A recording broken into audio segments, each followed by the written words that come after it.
Recording in progress.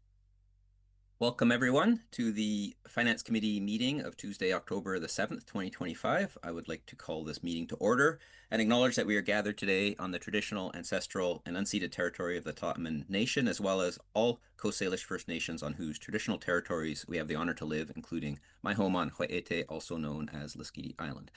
We have an agenda before us.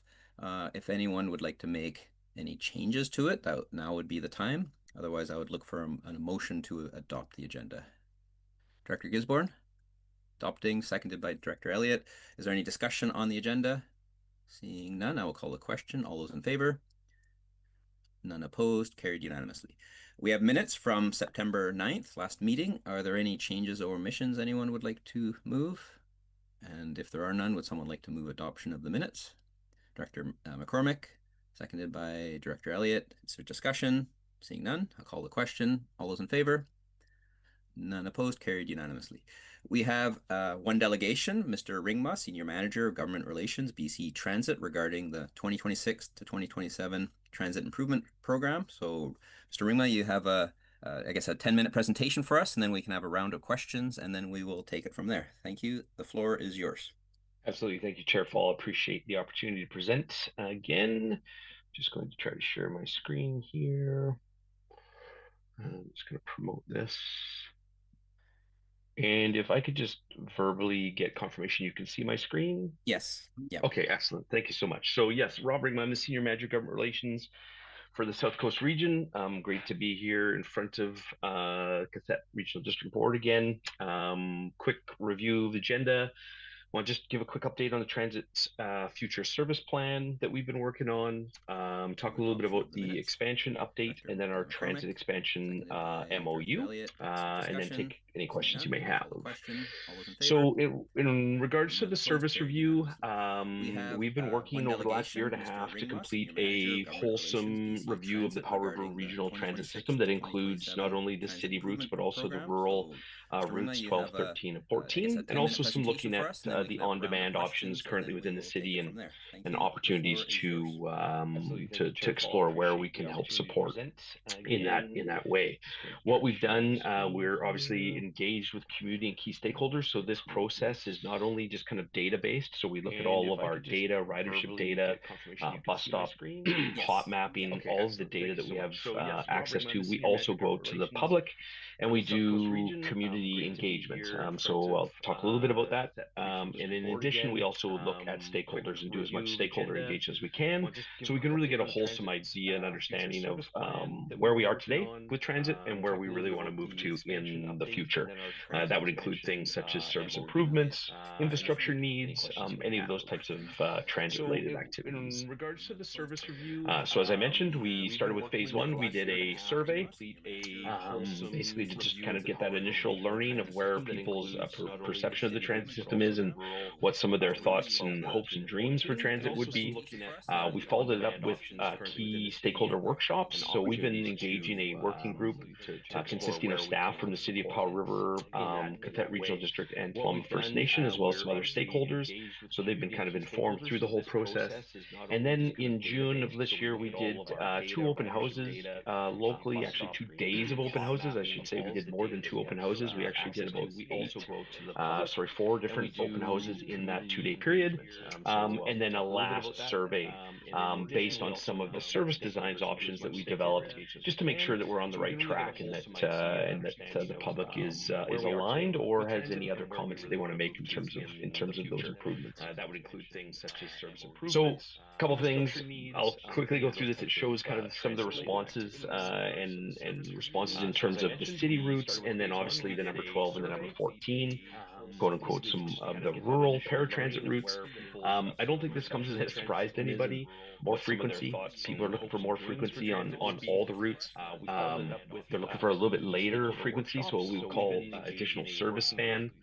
And then the key other one is at the bottom is bus trips that are more direct and faster. So right now, particularly in Powell River, a lot of our routes, I don't want to characterize them as milk runs, but we're trying to serve a lot of different needs with less routes. So what that ends up happening is your routes end up getting a little bit longer. Somebody who needs to get from point A to point B kind of has to go through point C and D before they can get there. And of course, if we really want to move people away from single occupancy vehicles, we need to be competitive with vehicle trip times. So that kind of came through in some of the feedback that we heard, is that people wanted more direct routes. Now, for the rural routes, of course, that we're on the highway, it's kind of one direct route. I think it's a little bit less applicable. We're already going on those routes. And I think what we saw in some of the feedback for the rural routes was just frequency and span of service. So this is just a bit of a snapshot from the city side of things. Bus trips that are faster and more frequency. Yet about 80% of the respondents definitely agreed and promoted that as kind of things that they wanted to see, utilized within the system. When you look at the rural, again, more frequency, more trips per day, and more days per week. And that, again, very, very high, not only from transit users, but we also surveyed through this whole survey and process, we surveyed non-transit riders as well. And, you kind of think about how do you make non-transit riders become transit riders? You have to understand what they're looking for as well. And some of these things came through with all of those different factors. Just a little bit more diving into just some insights that we received and have kind of put together with some of the rural routes, Stillwater, some of the highest ranking priorities, adding service on Thursdays. We'll talk a little bit more about that. And consistent Monday to Friday service all week long. More Sunday service, adding Sunday service, and as well as additional weekend service. So you can kind of see these themes start to come through. When it comes to Route 14 out to Lund, same thing, adding additional service days, adding additional service in terms of the frequency. So right now, of course, with Lund, we go out and back twice a day. They'd like to see more options, which makes sense if people want to not just commute for work, but want to commute for social, medical, so any of those kind of shopping type activities. So this one here was also interesting. So we're looking at some changes on the city routes and just proposing some changes around the Route 1 and service to Wildwood and Tla'amin First Nation. What we proposed was right now, just for everyone's knowledge, we go out to Tla'amin on certain runs from the Route 1, selected runs, I would say. We all know that Tla'amin also has their own community shuttle, but we looked at an opportunity where maybe we could use one of the smaller buses and provide better service to that community, more frequent service, if we kind of broke it away out of the Route 1 and made it its own separate route and improve the service to like 60 to 90-minute cycle time. So 60 minutes in the peak times and maybe 90 minutes in the off peak. And you can see there was pretty strong support for that. So that kind of leads itself into some of the changes that we will be proposing to the city of Powell River as well. And for those directors that are City of Powell River councils, I believe I'm back next week in front of Powell River Council to give a pretty wholesome review of the service review in itself. So just in summary, some key takeaways from the service review. For the city routes, increasing frequency and increasing that travel time competitiveness was seen as very high. Also adjusting the Route 1 with a potential for a secondary route between Wildwood and Tla'amin First Nation was seen as an opportunity that kind of ties into that travel time competitive side. For Route 12, increased frequency, operate later weekdays. For Route 14, increased frequency and increased days of service. And I think it goes without saying that for Route 13, which is the route to Texada, obviously adding more service days over the long term. And I'm happy that we're going to talk a little bit about that right now. So I'm going to step into our transit expansion process. I just put this up. I usually put this up in front of this board. Hopefully, hopefully you're somewhat familiar with it.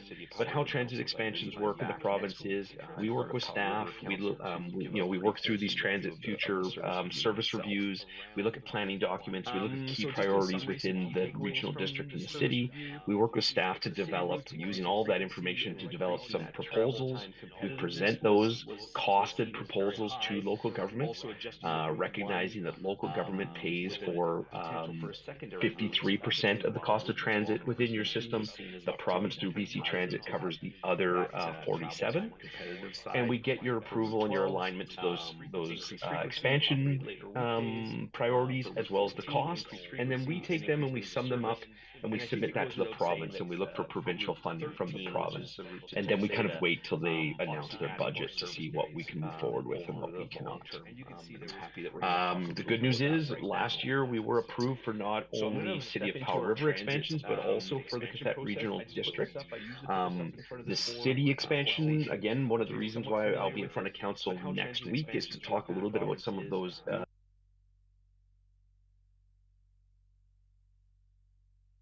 and you see that blue line, that's kind of the Route 1. Looking at a more direct Route 1 that travels through the main corridor, potentially going down to Marine. So we're going to be putting that in front of Powell River City Council for review and comment before we finalize that. But we do have a 2,600-hour expansion for city services. For Cassette Regional District, we have the addition of the extra bus for Texada. So we will be adding that additional service day to Texada. All these expansions will come into play in March of 2026. So we do have the bus, it's procured. We're working through the final service design. And then we obviously, with the new bus that will be coming this year, it unlocks potential opportunities for the future on routes 12 and 14, and potentially even Route 13 down the road. So in the staff report and the formal memorandum of understanding that I have sent to staff, you will see these two initiatives proposed for future expansions. As I mentioned, we now have that additional bus, so it does unlock some opportunities for us to improve the Route 12 and the Route 14. What we're proposing for year one is to introduce Thursday service on the Route 12. That would be to fill in the one service gap day where that bus currently goes to Texada. So this year we'll be able to add Tuesdays to the Thursday Texada run. What we're looking for in January of 2027 would be to use that bus and add frequency on the Route 12 by adding Thursdays. For year two, so this would be for 2028, we would look at then still utilizing that additional bus and resources and expanding the Route 14. Right now we have it as additional 2 round trips, but we may, just with consultation with staff and obviously getting feedback from the board, we may look at using that to also instead use those hours to add additional service days. What I should highlight here for you is the estimated net municipal share of costs. That's the share of costs for these initiatives to the regional district. So the introduction of Thursday service on Route 12 for the regional district would be a cost of $18,652. And the projected cost for year two for improvements to Route 14 is $12,946. And I'll just remind the board that you're really only signing off on year one, and then we will revise this MOU, kind of a rolling 3-year MOU. We'll come back to council for approval of next year's initiative around the same time. So you're really focused mainly on this year one initiative in the Route 12 and the $18,652 from the municipal share. This is just a quick time. Ringma, I hate to interrupt you, but I just have to check with the board. Is everyone okay with letting Mr. Ringma finish his presentation? Okay. Yeah, I have 2 slides. I'm close. Yeah. I'm so close. No problem. I don't know where you're at, but I have to check. So good. Thank you. Carry on. Yeah, good check-in. I appreciate that. This is really just a slide that kind of shows what that kind of expansion trajectory would look like.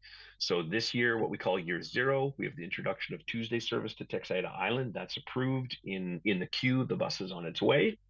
What we're proposing today is for the next fiscal to introduce service on Thursdays on the Route 12. The following year, now year 2, technically year 3, would be improvements on the Route 14 Lund. And then right now we don't have anything planned for year 3, but clearly from the service review and through conversations with staff, and depending on what happens here in terms of local and provincial funding, we'll obviously come back with some proposals for year 3. But it's at this point, it's a little bit down the road, and we don't have to panic too much on that. Lastly, I just wanted to address something that I know has been brought to this board. I believe there was a letter from some concerned residents in Area B regarding the kind of gap in service along Highway 101 between Centennial and I believe it's Caribou. So that is noted. We've kind of put that into a bit of our planning queue. But I do want to remind everybody and remind anybody who's watching that we do have a less used service on the Route 12, which is an on request service. So just want to put it out there that any bus passengers along the Route 12 route and within this kind of yellow zone on the map can call in, and we can make deviations to pick up certain individuals when needed. So I think what I'm going to explore with our planning team is, can we expand that on request zone to include a little bit more of Highway 101 in that gap area? And then for future planning, what does the routing of the Route 12 look like? Do we continue to go around on Paget Road, or do we start to service that a little bit more on the highway? So just wanted to make sure that this board was aware that we staff have alerted us to the concerns from residents, and we are looking at some changes while at the same time highlighting some of the on request service that is available. With that, I thank you for your patience. Thank you for allowing me to go over time, and I will happily accept or take any questions the board may have.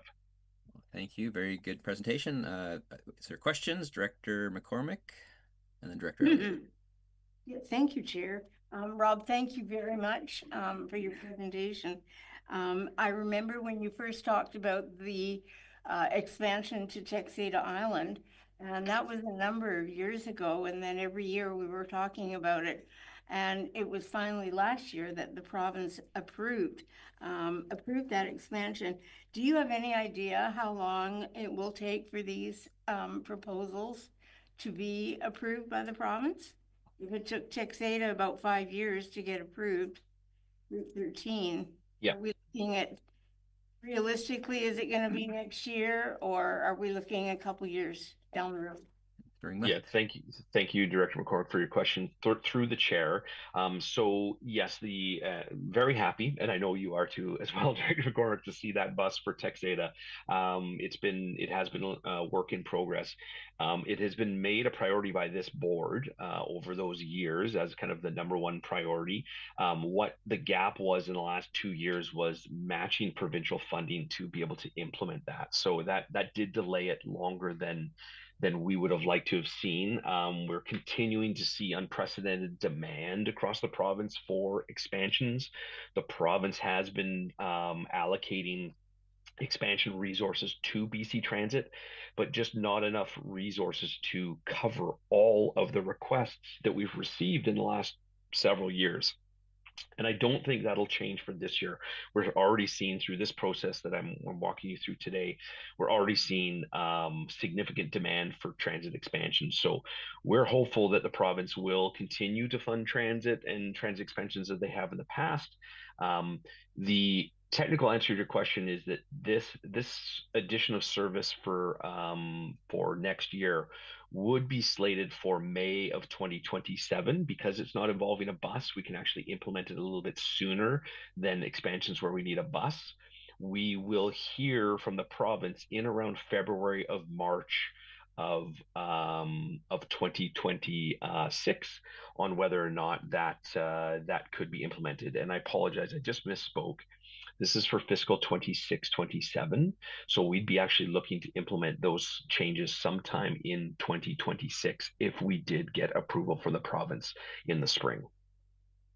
Okay, thank you. Quick follow-up question, Chair, if I may, and that is the expansion on Texada. Is that starting in January of 26 or in March of 26?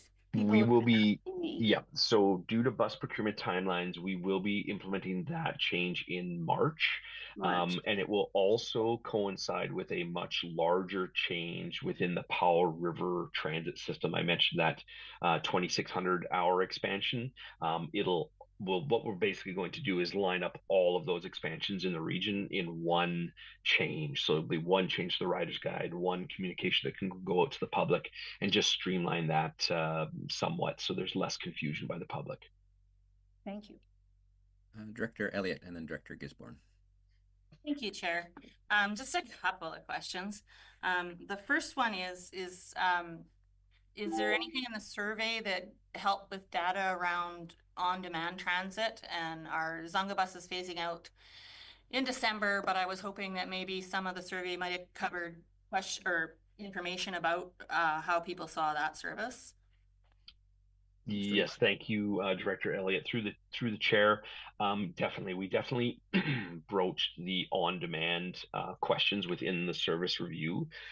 We do also have a proposal that will come before Powell River Council next week that speaks to a potential on-demand replacement for the Zunga bus, which is, as you mentioned, the funding is wrapping up at the end of this year. So yes, I think if you stay tuned to next week's presentation, there'll be a little bit more detail on the on-demand side of things. But what I can tell you is there would be a proposal within our Powell River expansion plan to introduce BC Transit supplied on-demand service. Perfect. And then my second question is the proposed new route for the Route 1 that would be dedicated to Common might come down Marine. Would that then put the new Resource Recovery Center on a bus route? I would have to just double check with our planning department, Director Elliott, so just to confirm that. But I do know there has been quite a bit of work also speaking with different stakeholders such as the hospital and different community centers to make sure that we're providing transit services where there is the most demand within the community. Okay, it seemed like you maybe were thinking the one from Common would come down Marine and straight into downtown past Willingdon Beach. There would be the quote unquote lollipop loop in Wildwood that would then come directly down in front of the town center mall, and that would be the main spine. The question that will be proposed to Powell River Council next week is, do you want to deviate the main route, the Route 1, down to Marine, or should we just continue to service that with a separate route that it currently does right now? Okay, thank you. Thanks. And noting we're a bit over time, Director Gisborne, you're next. But just is the committee okay with we continue with giving everyone an opportunity for questions who wants? Okay, go ahead, Director Gisborne. Okay, thank you very much. Sorry, I'm a little off my ball because I didn't see the presentation as part of the agenda, but I thankfully have this document in front of me. But I noticed one of the slides from the digital presentation relating to Area B is not in part of this package. So my first question is this the presentation for the service review that is being referenced to? Because in our agenda package, it says we're getting the service review presentation in December. And I'm just wondering, are we getting it today or is it coming in December? No, thank you, Director Gisborne, for the question through the chair. This is just a sneak peek. You could consider it at some of the insights that we've seen in the service review. You will get a more fulsome presentation on the entire review itself. Okay, wonderful. And I really look forward to seeing the results of that.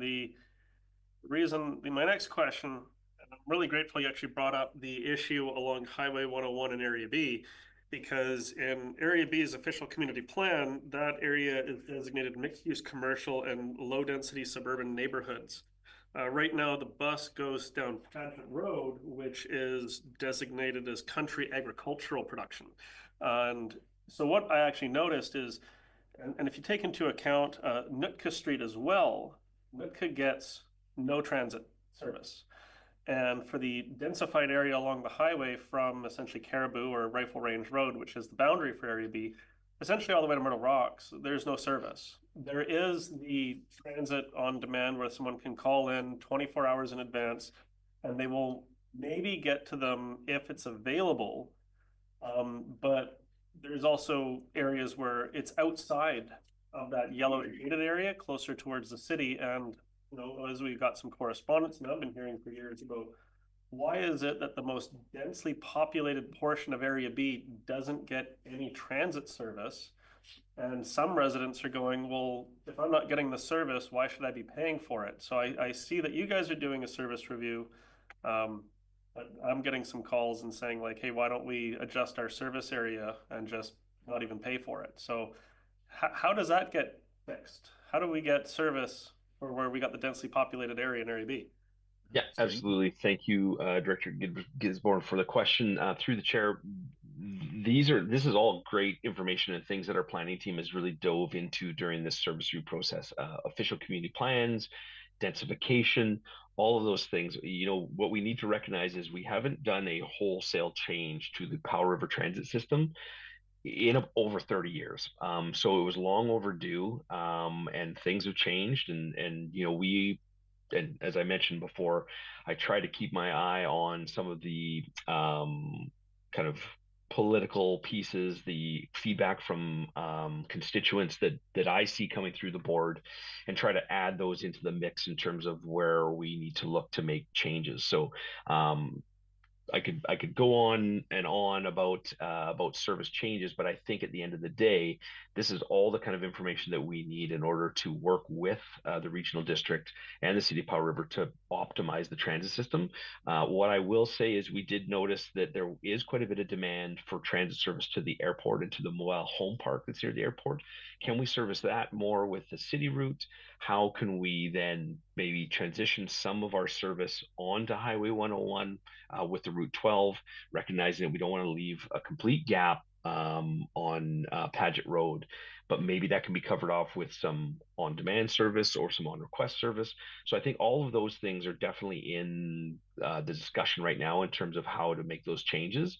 And just again, reiterating to the board that ultimately those changes always have to come through the local government partner for approval. So BC Transit can't just arbitrarily make changes and impose them down on our systems. We work hand in hand with our local systems for those changes. So this is the type of feedback we need to make sure that we're making the right decisions as we move forward. Okay, yeah, because that's a very kind of large concern for folks in Area B. Is it seems like the majority of the properties of, like, you know, suburban and the more densely populated areas actually don't get transit service.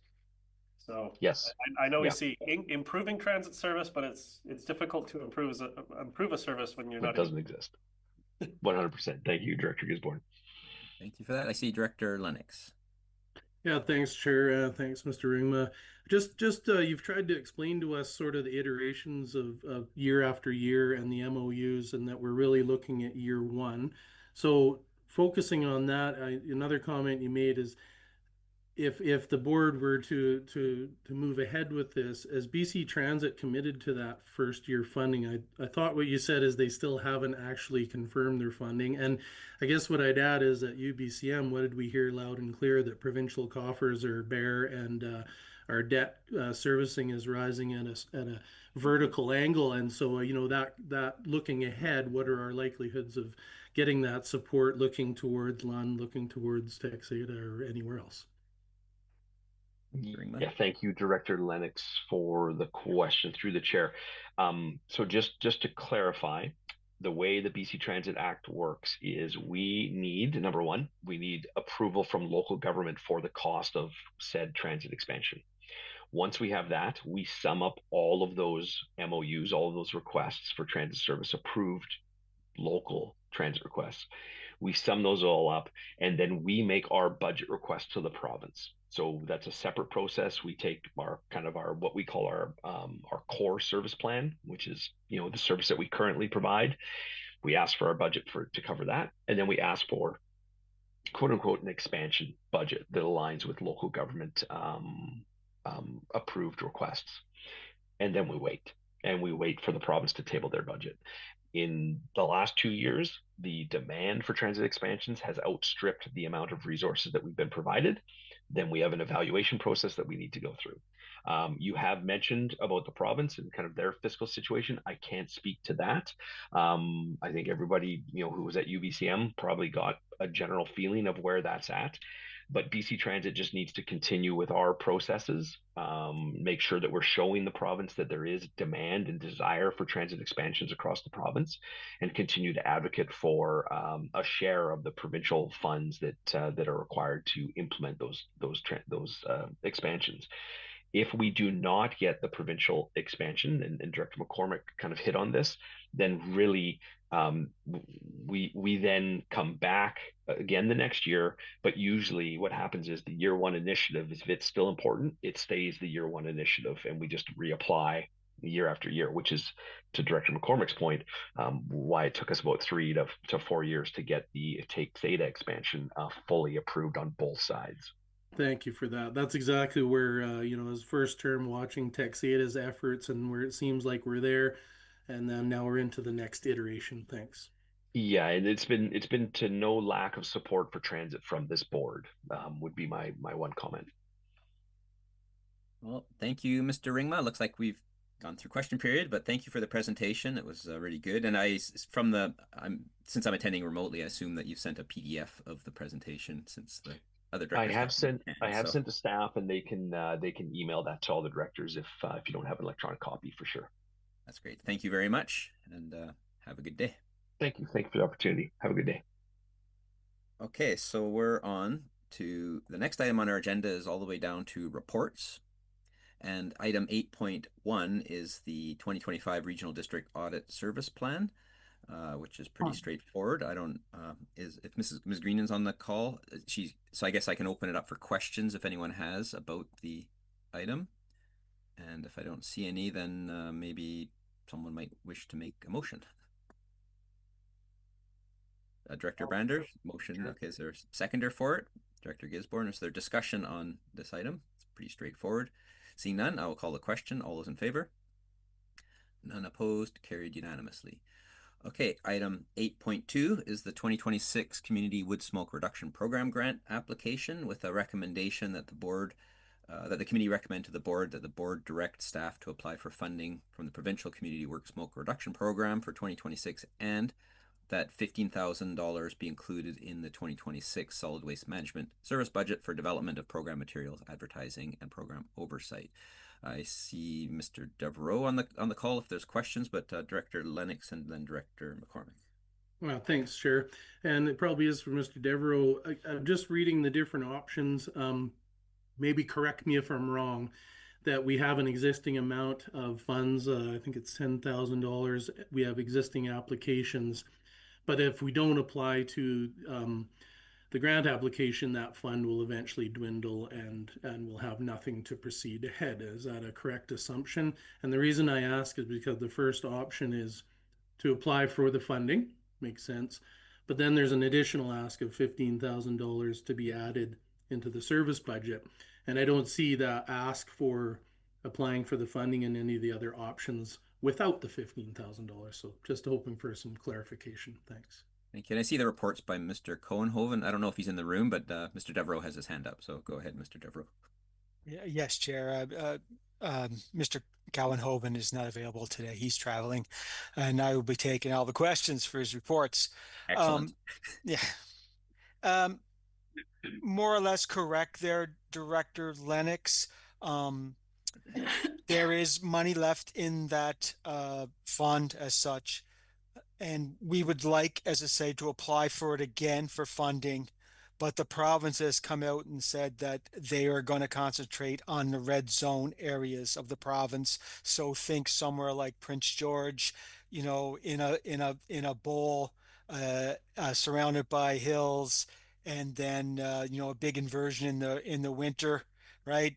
But they don't have the southeast wind from the Pacific that blows everything away, right? So that's where they want to concentrate, but we'd like to still apply because, if they don't get around to applying all these other communities, at least that funding might be available to us. Yeah, Director McCormick.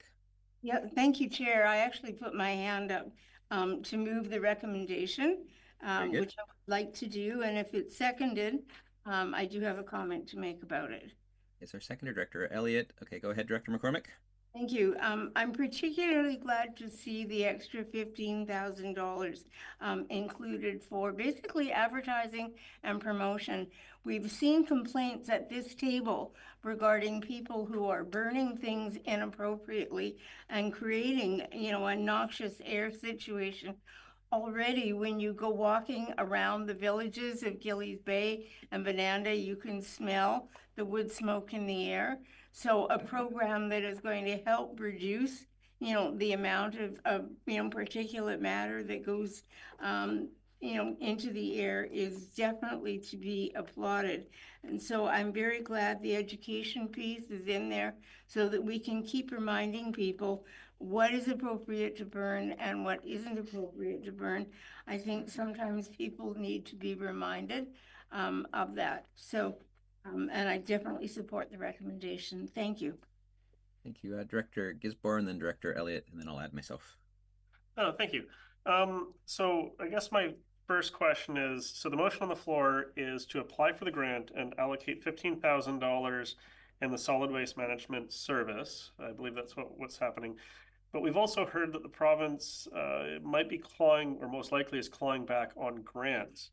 If we're unsuccessful with this grant application, I see there's a financial impact that if we didn't go this route, then we would need roughly $7,500 through taxation to kind of get us through the money that we currently have sitting.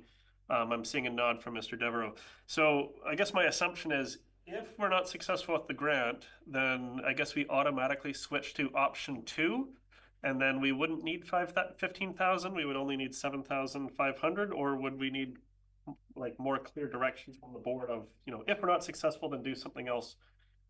So question through the chair to Mr. Devereaux. Devereaux? Yes, through the chair, that is correct. That we would only be using the 7,500. Okay. So yeah, so if this motion passes, then we go with option 1, and if the province turns us down, then we switch to option 2, which I'm fine with because I was kind of leaning towards option 2 anyways, based on what I'm hearing from the province. So it seems like option 1 if it's up to us, option 2 if it's up to the province. So I'm happy. Thank you, Chair. Very good. You're welcome. Go ahead, Director Elliott.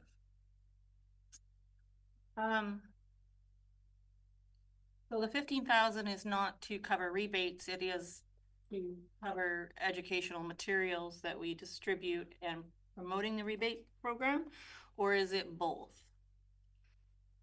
Mr. Devereaux? Through the chair. This one's a little tougher for me. I believe that the 15,000 goes to the program material, advertising, and program oversight, which is wages as well for staff. Okay, thank you. Thank you. I'll add myself, which is to, I just like to make a comment. I really think this is a good thing to support. We've had some members of the public come before us over the years asking for us to do something about wood smoke, and we've talked around this table about how little we can do in some respects, but this is something we can do. We can seek this grant funding, we can provide educational material, and I think it's something really to show that we're trying to address this issue, and if we can raise awareness by the public, people can take advantage of the rebate, of the grant, of the opportunity to reduce their smoke emissions, but also to understand better what is allowed to be burned and what is not. So I think this is a very good initiative. Is there any further, Director Southcott? Yeah, thank you, Chair. Just a quick question that there might not be an answer for. Wondering what percentage of the 172 wood stoves replaced since 2019 were in the city? Mr. Devereaux, do you know this, or? Through the chair, unfortunately, I do not know that answer, but I can have that researched and emailed out to the directors. No, I'd appreciate that. Thank you very much. Okay, is there any other discussion or questions? Seeing none, then I will call the question on this. Corporate officer, is that your hand up? No, No. sorry. No. Wasn't sure if you're just lifting your pen. Okay, I'll call the question on the motion before us. All those in favor? Opposed? None opposed. That carries unanimously. Okay, item 8.3, BC Transit Investment Program.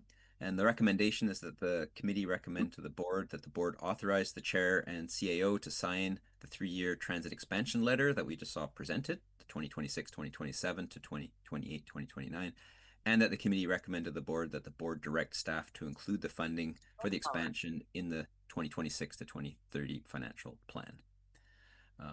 We saw the presentation, so maybe we'll see where we go with this. Director Elliott, go ahead. I would move the motion in the package. Very good. Is there a seconder for that?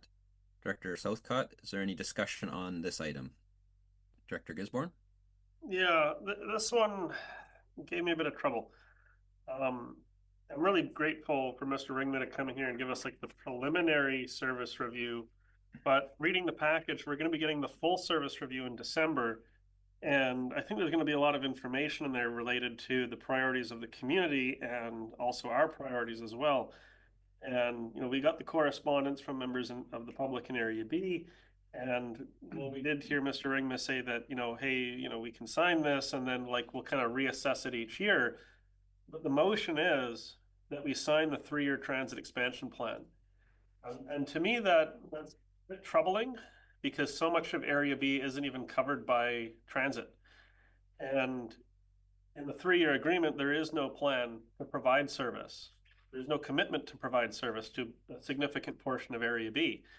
So when I came in here, before we'd gotten all this extra information, I was very tempted to postpone this item until December when we got the full synopsis of the service review from BC Transit. Because, you know, ever since I got elected and really started looking into the transit service in Area B, I was just really surprised that like the most densely populated portion of Area B where you've got all the businesses and, you know, we're talking now about having transit service to our new resource recovery center on Marine, but there was never any transit service to Augusta where we used to deal with our garbage. And I always found that just really odd. And now we're in a position where we could actually start pushing to ensure that these underserved areas or completely unserved areas actually get some kind of service.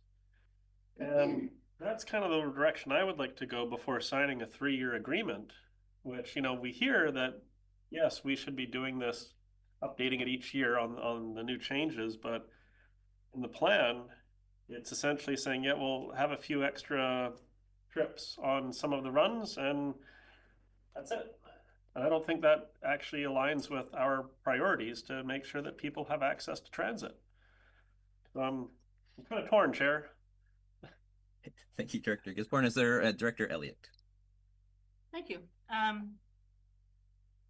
So in this revolving annual process that BC Transit has to follow, if we delay making a recommendation, they can't put it in their budget request this fall the way that they need to.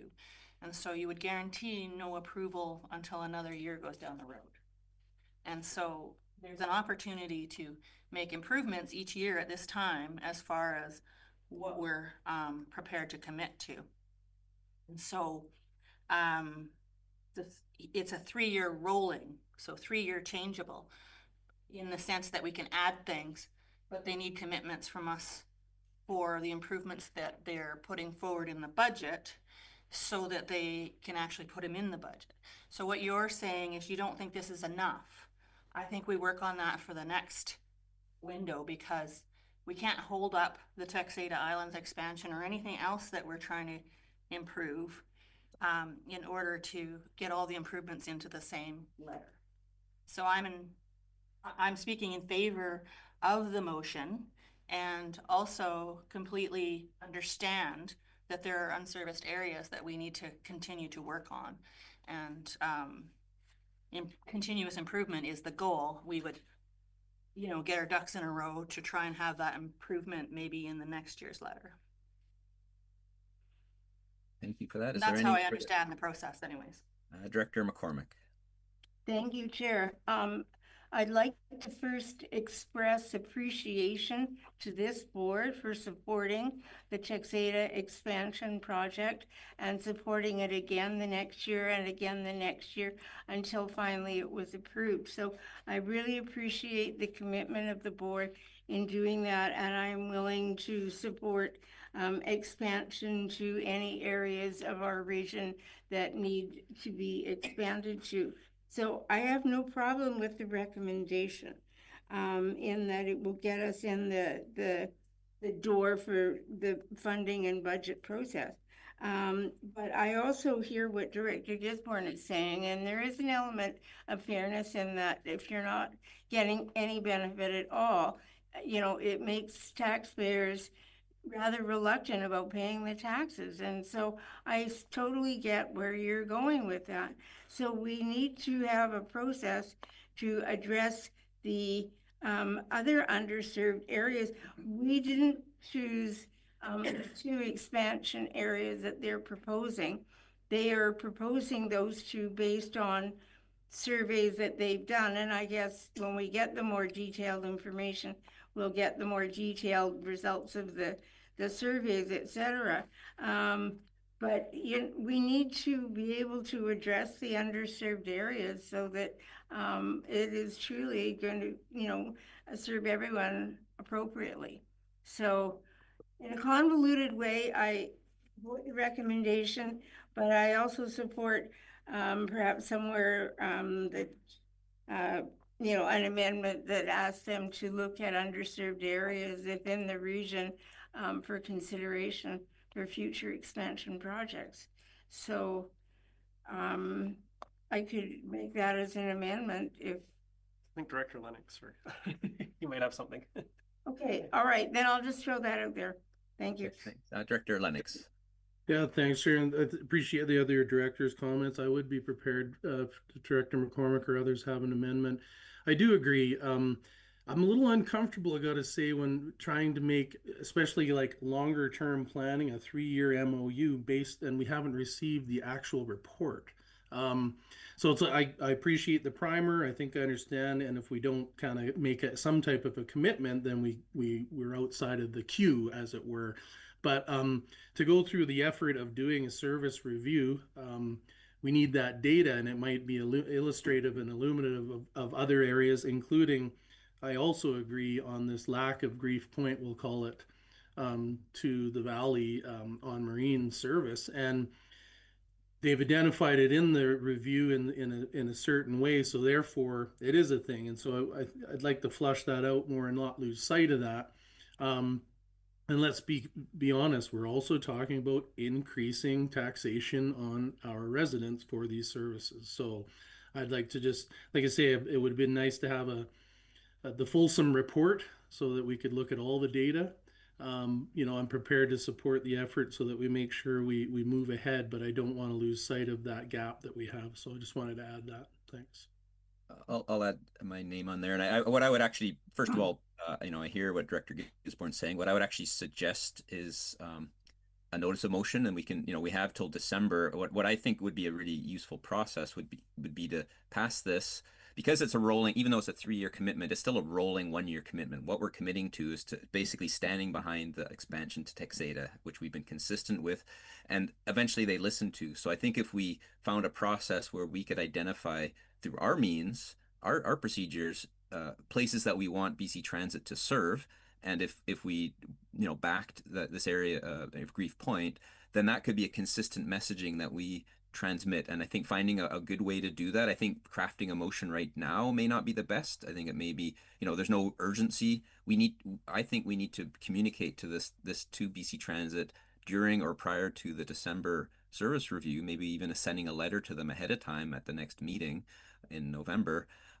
That would be what I would suggest. And I think going forward, because we don't, as Director Elliott said, we don't want to delay and, you know, maybe they need us to say something now so they can give us a good report in December. So we don't want to cause problems there. But I do, you know, think that we need to up our game a bit and make sure we're clear in communicating the needs from our residents, underserved areas, to them so they can include it. He seemed, Mr. Ringma indicated openness to that, and certainly the need to work with us. So anyways, Director Gisborne. Yeah. Oh, I believe Mr. Devereaux might have had his hand up. Oh, Mr. Devereaux, did you? Yes, Chair, if I may, I just wanted to make a couple of clarifications that maybe the board can think about. And that is that Mr. Ringma will be back in December to present the transit review. He'll also be back in May, late May, early June for the annual operating agreement. And you're right, it is a 1 year commitment, not a 3 year commitment. It's a rolling thing. So if the board has other options, we have at least two more times before the next service expansion request comes in, or so that the board could add what they want, not just what's been proposed. Thank you. Go ahead, Director Gisborne. That makes me feel a lot more comfortable moving forward with this individual request. And I just wanted to point out, when reading the MOU, it covers service expansion on Route 12 and Route 14, because Route 13, which is Texada, is already covered under year 0, which is this year. So, when we're talking about this letter, say we didn't sign it, I think Texada's service is still there, still in place. And I don't think we should be, torpedoing any other services. Yeah. So I'm thinking I'm okay with it for now. If it's on a rolling 1 year thing, I look forward to, pushing this much harder in December, and I'm going to make a note to, maybe work with the corporate officer to craft up some kind of notice of motion to have before the assembly in December when we get the full service review. Excellent. Thank you for that, Director.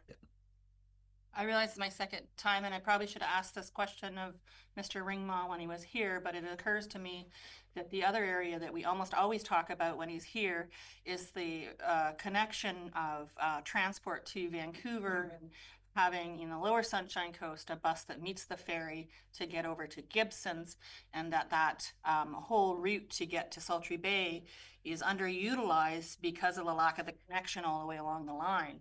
But if that was going to come in at some point, the servicing of the entire 101 could be addressed at that time. And so I'm just wondering if our staff member, Mr. has any thoughts on that, on whether that's making any, Mr. Devereaux, do you have any thoughts on whether that's making any progress with the lower Sunshine Coast? Mr. Devereaux? Yeah, yes, Chair. Through the chair, every time I speak with Mr. Ringma, we talk about this topic. Every time.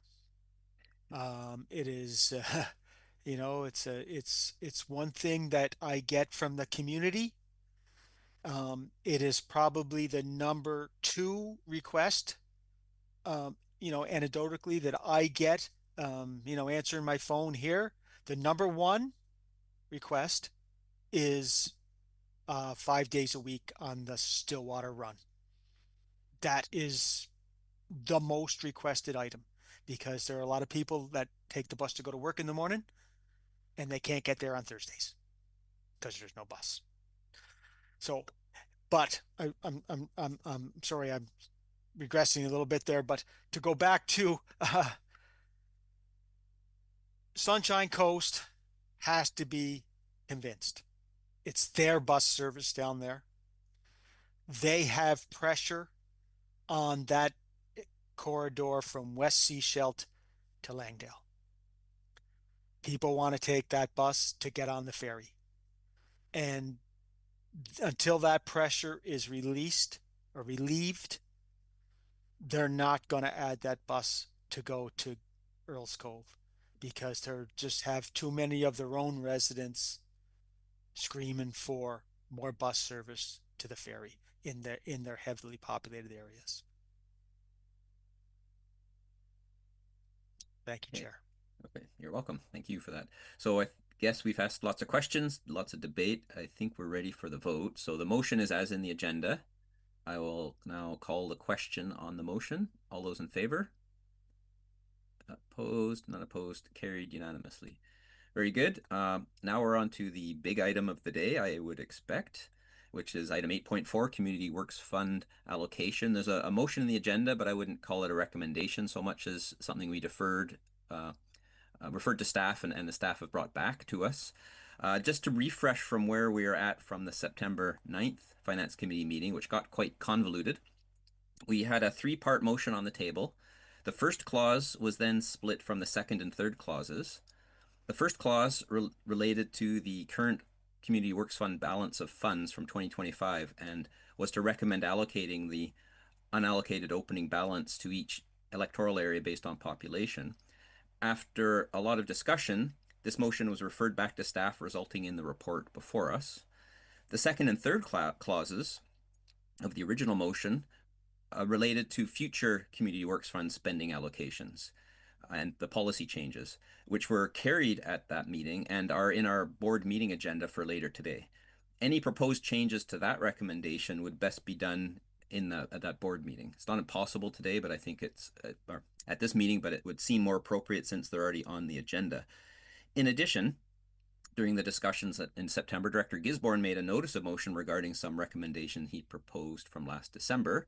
That's not before us. That hasn't come yet before us. And so the issue before us today in the agenda is how to allocate the 2025 opening Community Works Fund balance in the context of the general direction we are heading with respect to the policy. I want to first thank our financial staff for bearing with us as we try to figure out a supportable policy that it can address multiple facets and concerns, because it's really complicated. And we've had a lot of reports and a lot of options and a lot of background, and I really appreciate it. For this discussion today, I would like to start by opening the floor to questions by the committee members to staff, limited to just questions to clarify, and then follow that with a second round, a round table of comments from each director so that we can understand our different perspectives and hopefully identify a motion that we might consider today to move this forward.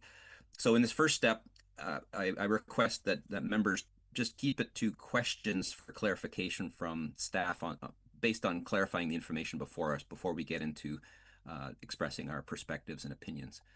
Corporate Officer, was that your hand up there, or were you just stretching?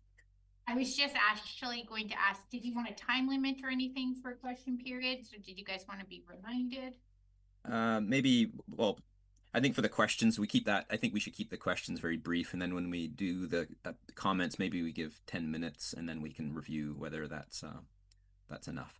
Okay, so first round is just questions. And I think questions is really, what do we have before us, especially the new information that Ms. Greenan provided us with, and just to clarify what we have. So are there any questions on the information we have?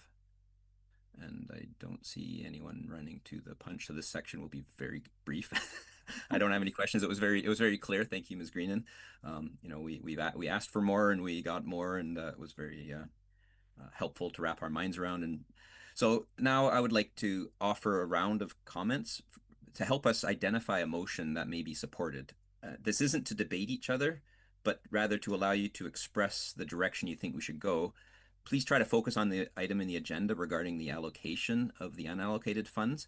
And after a round of comments, we can entertain and debate motions. I saw Director Brander with his hand up. Yeah, thank you, Chair. Thanks very much to Linda and the Finance Department for putting this together. Really appreciate it. This is no surprise. There currently exists a disparity between the electoral areas on how much community works funds they've received when compared to their relative populations. A, B, and E have received more. C and D have received less. And I mean, just for a comparator, Area A has received 40% of the community works funds, has 19% of the population. Area C has 33% of the population, but has only received 8% of the community works funds. And what that means in real dollars is that an average resident in Area C has received $98. An average resident in Area A has received the benefit of $885. And it may sound like I'm attacking Area A. I'm really not. All these were decisions made by the board given the circumstances that we were dealing with. So yeah, there's no attack going on. These were all decided upon, and we go back and make them again if they came up. But which is what I'm hoping for is to treat all electoral area residents with a little bit more equality, independent of where they live in. So what we currently have, I was speaking to Andrew about this and we ran some numbers through Linda as well. It's largely Andrew's idea here, but we currently have 1.125 million in unallocated community works funds, but we've also essentially committed to $390,000 of community works funds in 2026 to be spent in areas A, B, and E.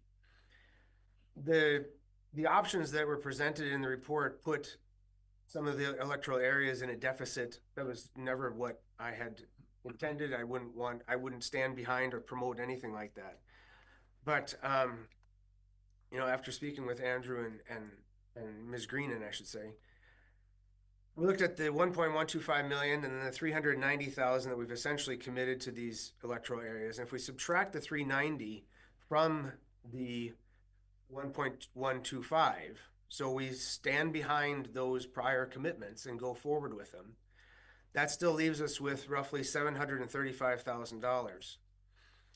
And now, if we look at the balances, you know, how much money has been received by the different electoral areas when compared to their populations, as I mentioned, C and D are lagging behind.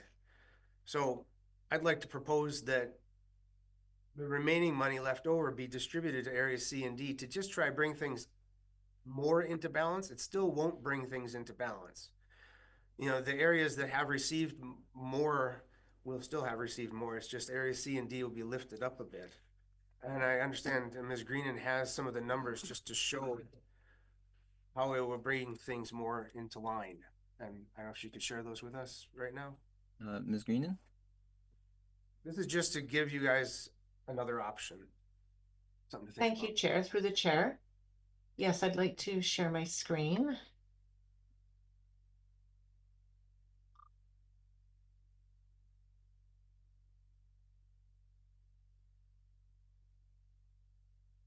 So if everyone can see that graph on my screen or the table on my screen.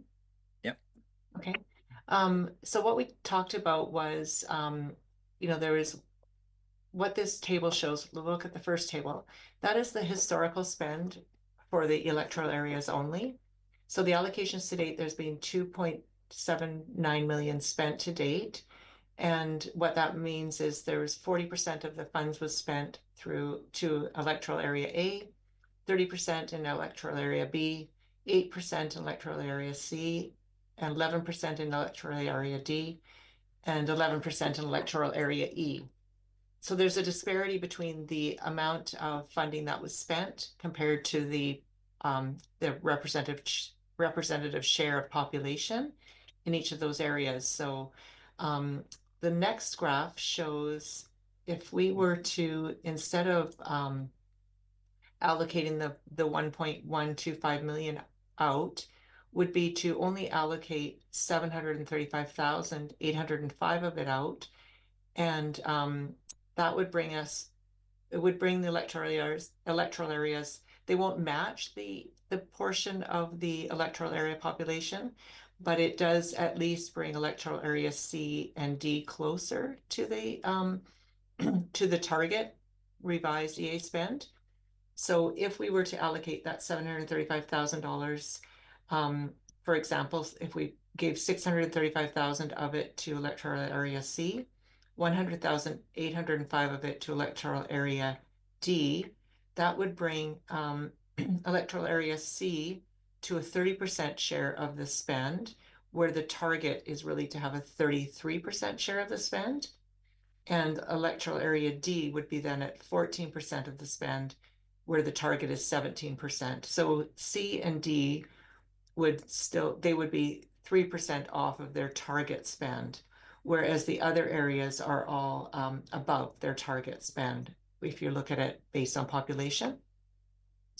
And then the idea was what we would do then, instead of allocating the whole 1.125 million out, would be to, as I said, allocate $735,000 of it out, and then allocate $390,000 just to cover off the projects that have already been committed to for 2025 and 2026.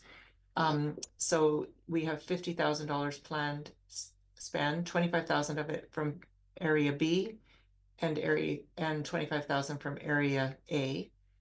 And then in 2026, we have another $40,000 planned to be spent from area A and $300,000 from electoral area E. So if we did this proposed reallocation, that would bring everyone would be in a positive balance at the end of 2025. The only caveat to this is that this would mean this table shows it having the allocation, the current allocation, like the money that we've received in 2025, and then the money that we will receive in 2026, 27, 28, and 29. If we were to then allocate those funds strictly to the electoral areas, there would be a different scenario if we were to allocate some of those funds to a regional pooled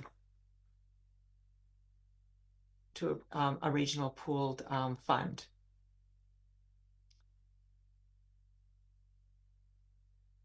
Anyway, I personally like the proposal. Thank you. And I just wanted to put it out there for information. Okay, I can't see the board, so I see Director Gisborne. Maybe the we can stop sharing. Thank you, Ms. Greenan, for the numbers. Very helpful, Director Gisborne. Thank you, Chair. Thanks for giving us a bit of the recap on how we got here. This report came as a result of a referral to staff in December of 2024. What was germane to the motion in December of 2024 was not about how we split up community works funds. And honestly, if we were discussing how we split up community works funds last December, I would have asked the chair to call it out of order.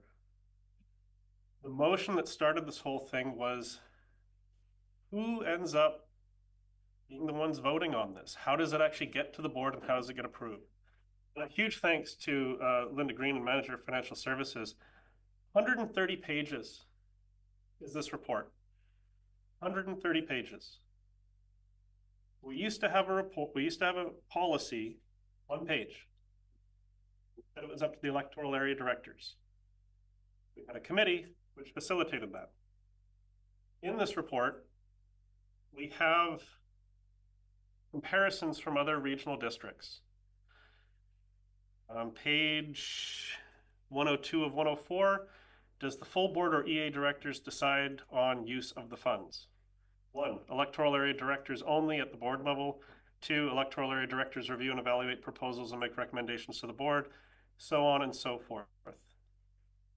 The norm is that regional districts have a committee of electoral area directors that they get together and decide where the money goes. That was the problem we were trying to solve. That's the issue that we were trying to deal with. The catalyst of why I put that on the agenda was a municipal director put forward a motion to take the whole bang, the whole thing, all community works funds for a shared regional service. That caused some problems around the table. And I have to agree with what Director Elliott said at the time. Why would we give a municipal director an ability, a power, and then not expect them to use it? If I was in the same seat, I would do the same thing. And I believe can I pause you just for a second? Is everyone okay if we set the clock again for another 10 minutes? I think we might need the time for discussing this. So, okay, carry on. Sorry to interrupt you. Oh, thank you. And where was I? Oh, yes. I agree with what Director Elliott said. And what Director Fall said, I believe, at our last meeting, the board can do whatever it wants. Yes, the board can do whatever it wants. However, if the board decides to act and spend money without adhering to policy, there's a legal risk for the board and for the entity. That's why good policy results in good governance. The reason why I'm bringing this up goes back to what Ellie Mina says. What is the problem we are trying to solve? And the problem was that electoral area directors were losing their ability to control the electoral area community works funds. That's what we ran into. That's the issue we were trying to solve. Unfortunately, we are now discussing and debating, we're still discussing, which electoral areas should get how much money each. Now, when I take a look at the motions from the September 9th meeting, it said that, we had a referral to staff, and the other one was splitting it 75-25. We didn't actually pass a motion saying, hey, let's split it up between each of the electoral areas. So yes, there is absolutely a huge disparity since 2007 up until now about how much money has gone to each electoral areas. Now, the reason why I bring this up is only recently is fire protection equipment now eligible for that funding. Historically, we were very limited and restricted on what we could use those funds for. And after 5 years, if you're still sitting on the money, you got to give it back. And, Paget Road, we got a bike lane, which is not really a bike lane, it's more of a shoulder. And we were able to partner with the Ministry of Transportation in order to get that done. And I go, well, should current Area B residents be penalized spending the money to improve safety along Paget, which benefits Area B and Area C residents as well? Bikes use it all the time. But the question isn't, oh, well, should we have spent that money, or should we have held on to it for some future project in another electoral area when we couldn't hold on to that money? And now we're getting into a position where each electoral area director is going to have their own little pot, their own little kingdom, their own little control over their individual community works funds. Now, if you take a look at other regional districts that go that route, they also do annual public engagement committees to kind of go, hey, we've got all this community works funds, where do we want to spend it in our area? So if we're going to go down this route and say, okay, it's up to each individual electoral area director and they all got their own little separate funds, are we also prepared to have those annual committees for each of the 5 electoral areas? Because that'll be what I'll be asking for next. That's going to come with more cost. And really, I think we've gone from the problem of the electoral areas, we can stand together and we can work together, because I don't remember there being any dispute or disagreement between the electoral area directors on how we spend community works funds between ourselves. If there's an initiative on Texada or Area D or Area E, and it goes, hey, there's a need, and I recognize that, I go, yeah, let's support it. The issue wasn't that Texada wanted something or Area C wanted something. The issue was that we've got a shared service called the Resource Recovery Center. And the municipal directors were trying to use a weighted vote to take the entire community works funds. And now what we're doing is we still have the problem. Because if we take a look at the proposals, the policy include provisions that allow flexibility for the board to borrow funds from another EA's allocation with repayment in a future period. So the board could still say, you know what, we're going to take $1 million for the Resource Recovery Center and we'll repay it at a future period. That could be 5 years, that could be 10 years, that could be 20 years. We could get to a point where, okay, we've taken all the money, it's, the electoral areas have a huge debt that we got to get repaid, and then we just, 10, 20 years from now, we just rescind the policy. This doesn't fix the problem. What we're actually doing is we're covering up the problem with paperwork. That doesn't solve the issue.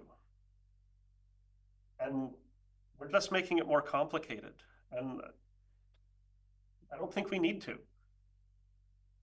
And honestly, there's going to be huge implications. And I see this result, like if we do go down this path, I think it's going to create a lot of infighting between the electoral area directors. And I think that's unnecessary. And I don't think we have that problem right now. I'm curious what the rest of the board thinks. Yeah, Director Lennox, I believe, was next. Go ahead, Director Lennox. Thanks. I have to take myself off mute. I appreciate the discussion. I'm along the same thought pattern as Director Gisborne. Again, what was the original problem? We understand what that was, and it's really about the EA directors making decisions on those funds. I actually appreciate Director Brander trying to be reasonable and that historical revision of like where the decisions are they made in the past, I think we're down a rabbit hole if you start that. I wasn't involved in them, so the directors at the time made decisions about different projects and different things. Timelines are involved, and those assets were supported, and they are QRD assets, some of them, so they've been improved. So I don't think there's any benefit to going back and for any of us and drilling down into each project, which percentage is this and who's benefited. I think the general concept was the EA directors get together. That's what we've seen in other policies from other areas. How do we kind of get to this concept of owing other areas and repayment? I just disagree. I mean, I would say that if the next project that comes up in any other area, if we agree, Area A doesn't need to be repaid in my mind, right? We decide that those are the funds we have, and that's what we're going to allocate the money to, and we move on to the next thing. Looking at what other folks are doing, I think electoral area directors committees can meet, once, maybe twice a year, pretty briefly, and make those decisions. And typically, the policies are very simple. I do think we're overcomplicating things, and we start to get into percentages around pooled versus regional. Again, that's starting to like make buckets and having to account for things. Really, the decisions are made as they are presented to us. Again, if there was something in Area C, I think we'd all be all over that and see. But kind of creating these allocating based on population into these little buckets for each area. You end up sort of saving your money in case you can use it for something, and I do think it creates it's a setup for failure. Really, we want flexibility. That was what our original intent was, and I really like having the tracking. Obviously, I learned a lot about what Area A has been supported through the years. It's been a benefit to Area A and the entire region, and like I say, I'd like to stick to the basics. Let's solve the problem that we have. And if we're going to look at some of the other material here as far as recommendations, I think we're moving too fast, right? We could take that away and really work as a group on what are we actually asking here. Staff's given us all the information. It's up to the directors to decide what we're asking for. So that's where I'm at. I'd like to hear from the other directors and continue the discussion. Thanks. Thank you. And I think we need to is everyone okay if we give another 10 minutes? I know we might keep doing this. I just want to make sure we're keeping track of the time. If we give 10 more minutes, that'll be half an hour, which seems reasonable. Thumbs up, Director McCormick, and I'll add myself on the list as well. And go ahead, Director McCormick. Yeah, thank you, Chair. And since we don't have a motion on the table, I'm not speaking to it. But the original problem was when I learned at a UBCM about 7 or 8 years ago that in other regional districts, they spend their community works money very differently than the way we spend it here. And so I talked to directors from those areas and learned more and realized, hey, there are choices. It isn't always just the way we do it, because that's the way it had always been done since I was first elected. But it gave me an opportunity to bring that information to the board, to the previous board, and there was consideration that there was something to what I was saying, but nobody could decide what to do about it. And so it's kind of sat there, out there. And since that time, as directors, area directors, we have each expressed our opinions in support of area directors having the allocation, both the right of the allocation and the benefiting from the allocation from community works funds for the electoral areas. And so we're now having this discussion as to how that allocation is being made.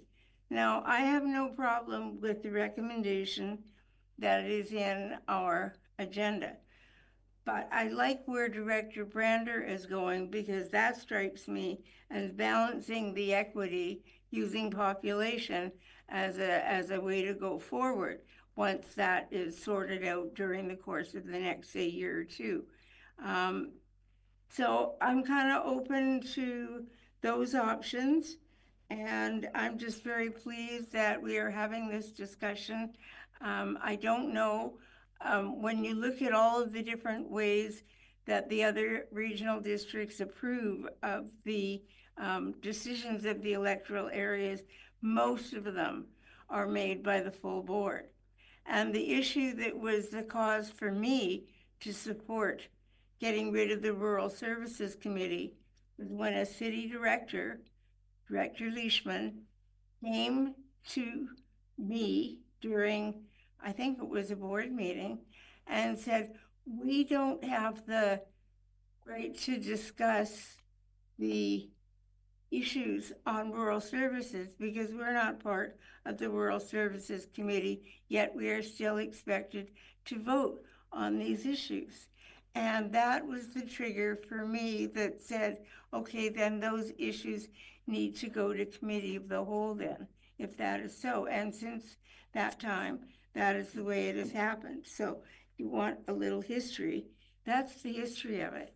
It's where we go from here. I think that is before us, and the different options that have been proposed, that have been discussed. All various incarnations of the community works funds, it belongs to the electoral areas and will go in that direction. Thank you, Chair. Thank you, Director McCormick. Okay, Director Elliott. I don't mind going after if you want, Chair, but Oh, that's fine. so all of what you're saying is true. The issue where Director Dowd at the time made that recommendation or made that motion, it was also an option in the package that was recommended by staff, and they had a bunch of options. There was no policy at the time to restrict options to area electoral. So the idea of this policy was that staff would then have guidance to provide as options that would follow a policy dedicating works money to areas. And we would all be involved in the conversation, as we are in many things at Finance Committee that we have weighted votes on and exclude or what have you. There is no way to exclude city or municipal directors from voting on community works fund. It's just the way it's set up at the board level. And so it does make sense that would be in the room and listening to the conversations. The idea of having a policy was to have a policy that we agree to and follow. We didn't have one before. That's how that happened. So trying to find a way to exclude all possible ways for municipal directors to vote on something is not possible. There isn't one. But there is an inclusive way to, like, I mean, you could provide recommendations as a committee that excludes us, similar to what Director McCormick has just pointed out. But at the end of the day, it still comes before the board, and city municipal directors get to vote. So we didn't have a problem after conversation and understanding. We had a problem with the fact that we had no policy at first, and one of the options was to go with this motion that Director Dowd made. It was written right in the package. So he wasn't out of line making a motion that was proposed as an option, but that option never would have been proposed had there been a policy in place that those funds are only recommended for areas. And so I think a policy is the answer, even though it doesn't lock us out of the room when you're deciding. I don't think we have a problem having respectful conversations. I think we have a lack of policy that helps us be in the right place together. So that's my thought. I think Director McCormick has brought up numerous times, long before last December or whenever that was, the equitable share of community works funds throughout the areas. So it has been an issue. I've been listening to it for a long time. I haven't been part of trying to decide what you should do about that. This seems like a reasonable proposal. You're striving to equalize. You're not penalizing or making people pay back. That's an option for basically tracking where the money is gone and trying to equalize later on. That's how I understand it to be. Seems to make sense to me. The policy would guide recommendations that come from staff. They'd be able to tell us where we're at, and you can still decide against the policy if you want to, but we would strive to follow policy if it's there. That's what we do. So that's my 2 cents on it. Thank you. I see Director Gisborne, but there's 2 people who have not yet spoken, so I think we need to let them have a chance first. And we may need to reset the clock one more time if everything's okay once we're done. So Director Southcott, I didn't see your hand up, but I'll give you an opportunity if you want to speak. Thank you very much, Chair. The only thought I have right now, which I was debating in my own thinking as to whether it was really relevant or not, is that since I was first involved, the past practice, which goes as 2014, maybe a bit before that, past practice has always been to respect Community Works Fund money that comes to the regional district to be spent outside the city in the electoral areas. So there has been a long-standing respect of that by the city, because the city receives Community Works Fund monies as well. So I think that is still the case. I appreciate Director Elliott filling in that little tidbit for me, because to be honest, I didn't read that report, and I didn't realize that. I really appreciate that information. But I think the larger perspective for me is what I just mentioned.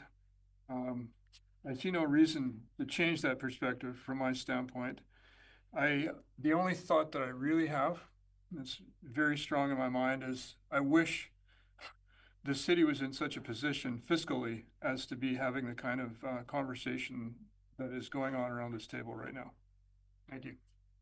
Thank you. It is a problem of money we're trying to figure out what to do with. Okay, I'll make my points, and then we'll see what we want to do as a committee.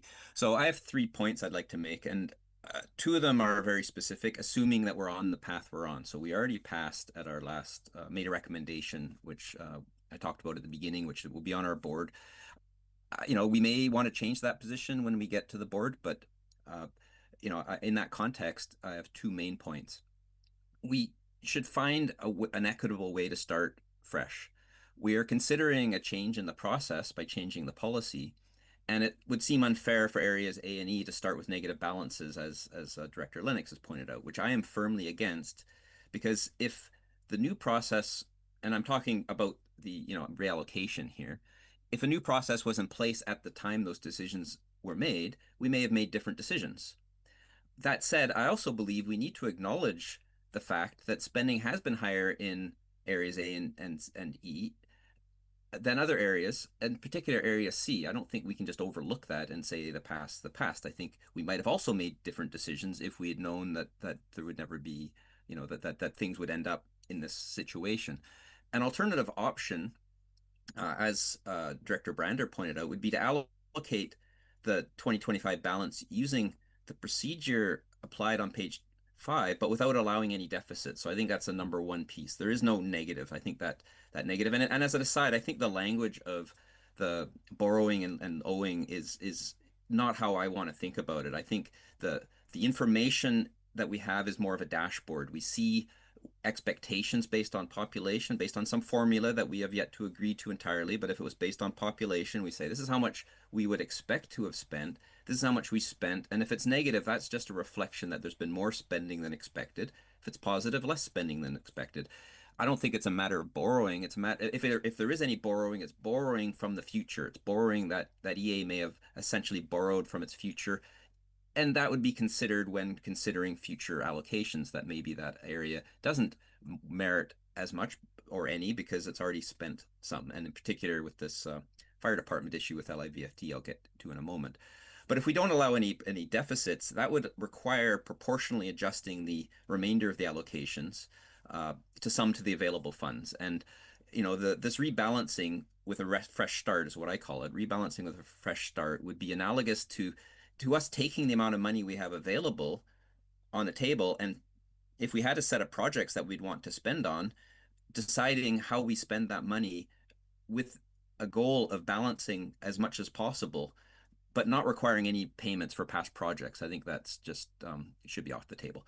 In the same vein, we should not revisit past decisions that we've already made, even if the money's not been spent. So this specifically the $300,000 earmarked for the 2026 for LIVFD for a fire truck, which is very much needed, and the $65,000 allocated to areas A and B.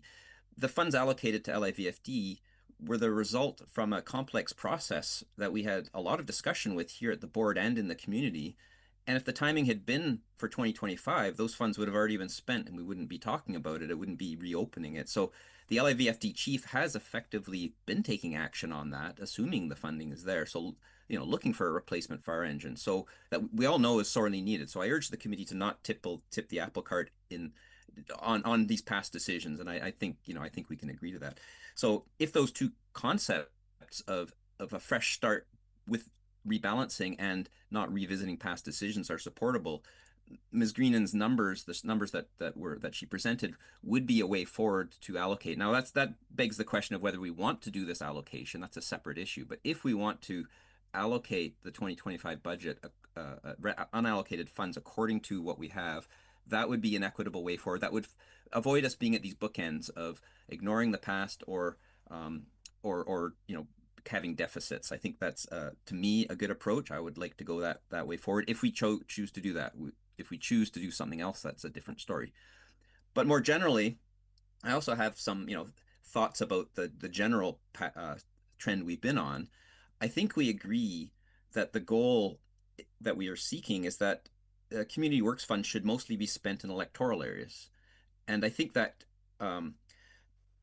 that can be addressed with policy. I think, you know, we could talk about committees and decision process, but we've seen from our corporate officer that we cannot take away, you know, the decision is going to be a board decision ultimately. So I think including everyone in the discussions, but having guiding hands and, you know, different process. I'm not against some committee discussions, but I think ultimately we need the policy to figure that out. So I think we can agree to that. I also think we generally agree that spending should aim for general equitability, but also that the goal is not a strict zero-sum process. We're not trying to say it's exactly down to $1 here and there, that we're trying to say about, and, you know, I think the numbers that Ms. Greenan proposed, for example, show that it's approximate. It's a little bit lower for areas C and D and a bit higher for some of the other areas, but we're not trying to come to a zero sum exactly. We're just trying to have a dashboard to see where we're going, to make sure we're not, you know, speeding in one area and you know, going too slow in another area. Equitable spending can be monitored over time based on these prior allocations and expectations, as we've seen. And three, I also believe that we want to ensure flexibility in the decision process that we are trying to adapt. And I think that's also coming out of the discussion that we don't want to overly bind. And I get the sense, you know, maybe there's some second thoughts on what exactly we want to do here. But now, as this relates to the recommendation that this committee sent to the board last month, I'll leave those comments there because those are actually getting into something we'll need to discuss at the board meeting if we want to do that. The issue we're trying to resolve before us regards the allocation of the funds. So really, I would say if we want to do it, I would propose considering the numbers that Ms. Greenan showed. If we don't want to do that, then I would suggest that we need to make a motion to that effect to decide what action we do want to do. So I'll leave it there. I think we've gone over a fair amount of time, and maybe, you know, we can see if there's a motion that someone might want to entertain. Now, remember if we're talking about the general process, we have that on the board agenda. That's not for right now. Right now is whether we, you know, what that allocation would look like if we do it. So really, if we're going to do it, what would that motion look like? And we have wording for proposed motion. We have a couple options. And if we're not going to do that, what would that look like? So that's what I think we need going forward. Director Brander? I've sent a motion to the corporate officer reflecting Ms. Greenan's numbers. Is there? We'll get the motion first up on the screen. Sorry, just getting ready here. Chair, can I request a 5-minute bio break? Oh, yes. Okay. Why don't we have a 5-minute bio break while we cogitate on this, and we can see it on the screen, and we'll come back in say 2:40. Nope. Good idea, Director Gisborne. Please and pretty please. Thank you so much. Because my eyes aren't quite. Oh, I did bring black.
Do we need to wait for the recording or are we, Just need to wait 1 second. okay. Awesome, so. It's just the first 2 points that are being decided. The last ones are just for information. Gotcha. Gotcha. Very thick. Yeah. You could have watered it down and spread it out twice as much. Recording in progress.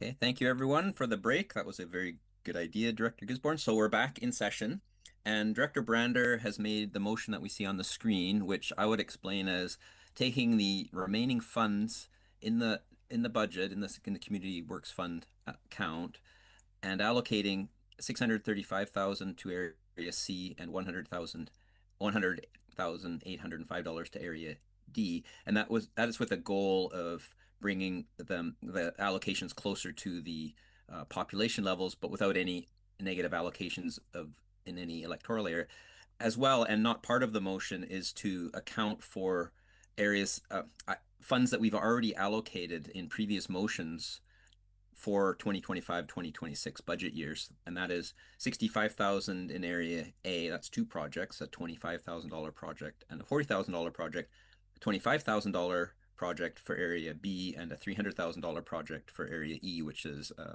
part of a replacement truck for Lasqueti Island Volunteer Fire Department. So that's the motion. Did I miss anything, Corporate Officer? No, thank you, Chair. Okay, thank you. Now that's been moved. I'll second. Seconded by Director McCormick. Okay, now we're on to debate on this. So does the mover, okay, who wants to speak on the motion here? Director Gisborne, go ahead. Yeah, as I understand, this is committee, so committee is for discussion, board is for debate. Maybe I'm wrong on that one. My first one is a question for this motion. Which option is this in the package? Ms. Greenan? Thank you, Chair. Through the chair, that option is not in the package. This was something that was discussed, was considered later on with we talked to Chair Brander and Director Fall about a potential alternate motion. Okay, well, in that case, to help Director Gisborne, I can add to that, which is that it's basically option 5. So if you look at the table in option 5, it's using that formula with 2 changes. One is the total amount to be allocated, rather than being $1,125,000, it already reduced that by the amount we've already decided. So in past board decisions, we've already allocated $390,000 to areas A, B, and E. So that $1,125,000 of amount in the account is actually $735 unallocated if we think those are, so that's not trying to revisit past decisions. And the second piece is to using, while it uses the historic spending and future spending in next year, it does not allow any negatives. It just basically says that no electoral area would be going into some sort of deficit or anything. We've talked about that language. So really it's saying it's just taking the remaining funds and dividing it up to rebalance as much as possible given what's remaining there. Okay, go ahead. Yeah, because I'm looking at the staff report and I see charts for option 1, 2, 3, 4. I'm trying to find option 5 that you're referencing to. Oh, that would be on page. On page 6 of 130. Okay, page 6. Or sorry, page 6 is option 5. So if you look at the row at the bottom, Director Gisborne, that says reallocation required in green. So page 6 is historical spending. Right. So the bottom table, allocation by population, the row highlighted in green, yeah, shows the reallocation required. Okay. So option 5 would be reallocating using the values in that row, which would be negative values, deficits for areas A and D, or sorry, A and E, and a total that sums to $1,125,805. So the 2 revisions are to use the same basis for that, but to say, first of all, no area can go to zero, so area A and area E don't go negative. And secondly, to account for the fact that the board, that this body or the board has already allocated 390,000 of community works fund that just hasn't been spent yet. So don't open that up. There's not really 1,125,000 of unallocated funds. There's really $735,000 plus another 390 that we've allocated, we just haven't spent yet. So that's the differences from that. And Ms. Greenan may have more information if I missed anything there. Yeah, Thank you, Chair. No, I don't think so. Sorry. Yeah, the reason I asked, Chair, is I've been hearing a fair bit about, you know, when you get a notice of motion or you get something on the agenda, you know, it needs to be very clear and specific what the intention is. I think it was like, you know, if you wanted to take cats 5 years and younger, but then you wanted to discuss like 7 years and younger, that would actually be a different motion and things like that. So this is different than what is actually on the agenda, and it's even different than what was asked at the last finance committee meeting. And wouldn't this actually make more sense to actually be like a notice of motion for our next meeting under our procedure? It could have been done that way. And an alternative option, if you would like more time, would be to postpone it. That's another option, and then that would show up, or you could refer it to staff. I mean, given that we've got the motion on the table now, so I think it's a bit late for a notice of motion, but you could. Well, I'm not the one that would make the notice of motion, Chair. It'd be the mover. That's what I'm always expected to do, right? Yeah, it's within order. Like it's been duly made and duly seconded, so we have a motion on the table, and so that's actually. I see. Thank you, Chair. Right. So we have a motion on the table, but we're debating the motion, and if you I see the corporate officer, but there are options under Robert. Chair, correction. I'm not debating the motion. I'm trying to find out what the motion is because it's not in the package. Oh, sorry. Yeah, so maybe we can bring the motion. We saw it. It's not in the package. We saw it on the screen. Corporate officer. There's the motion. And this is, I guess, where my confusion is because I agree with what Director Elliott was saying is, you know, we need policy to guide our decision making. And we have a policy. Our current Community Works Funds policy makes no reference to splitting up Community Works Funds between electoral areas. So right now, this motion is going beyond what our current policy is.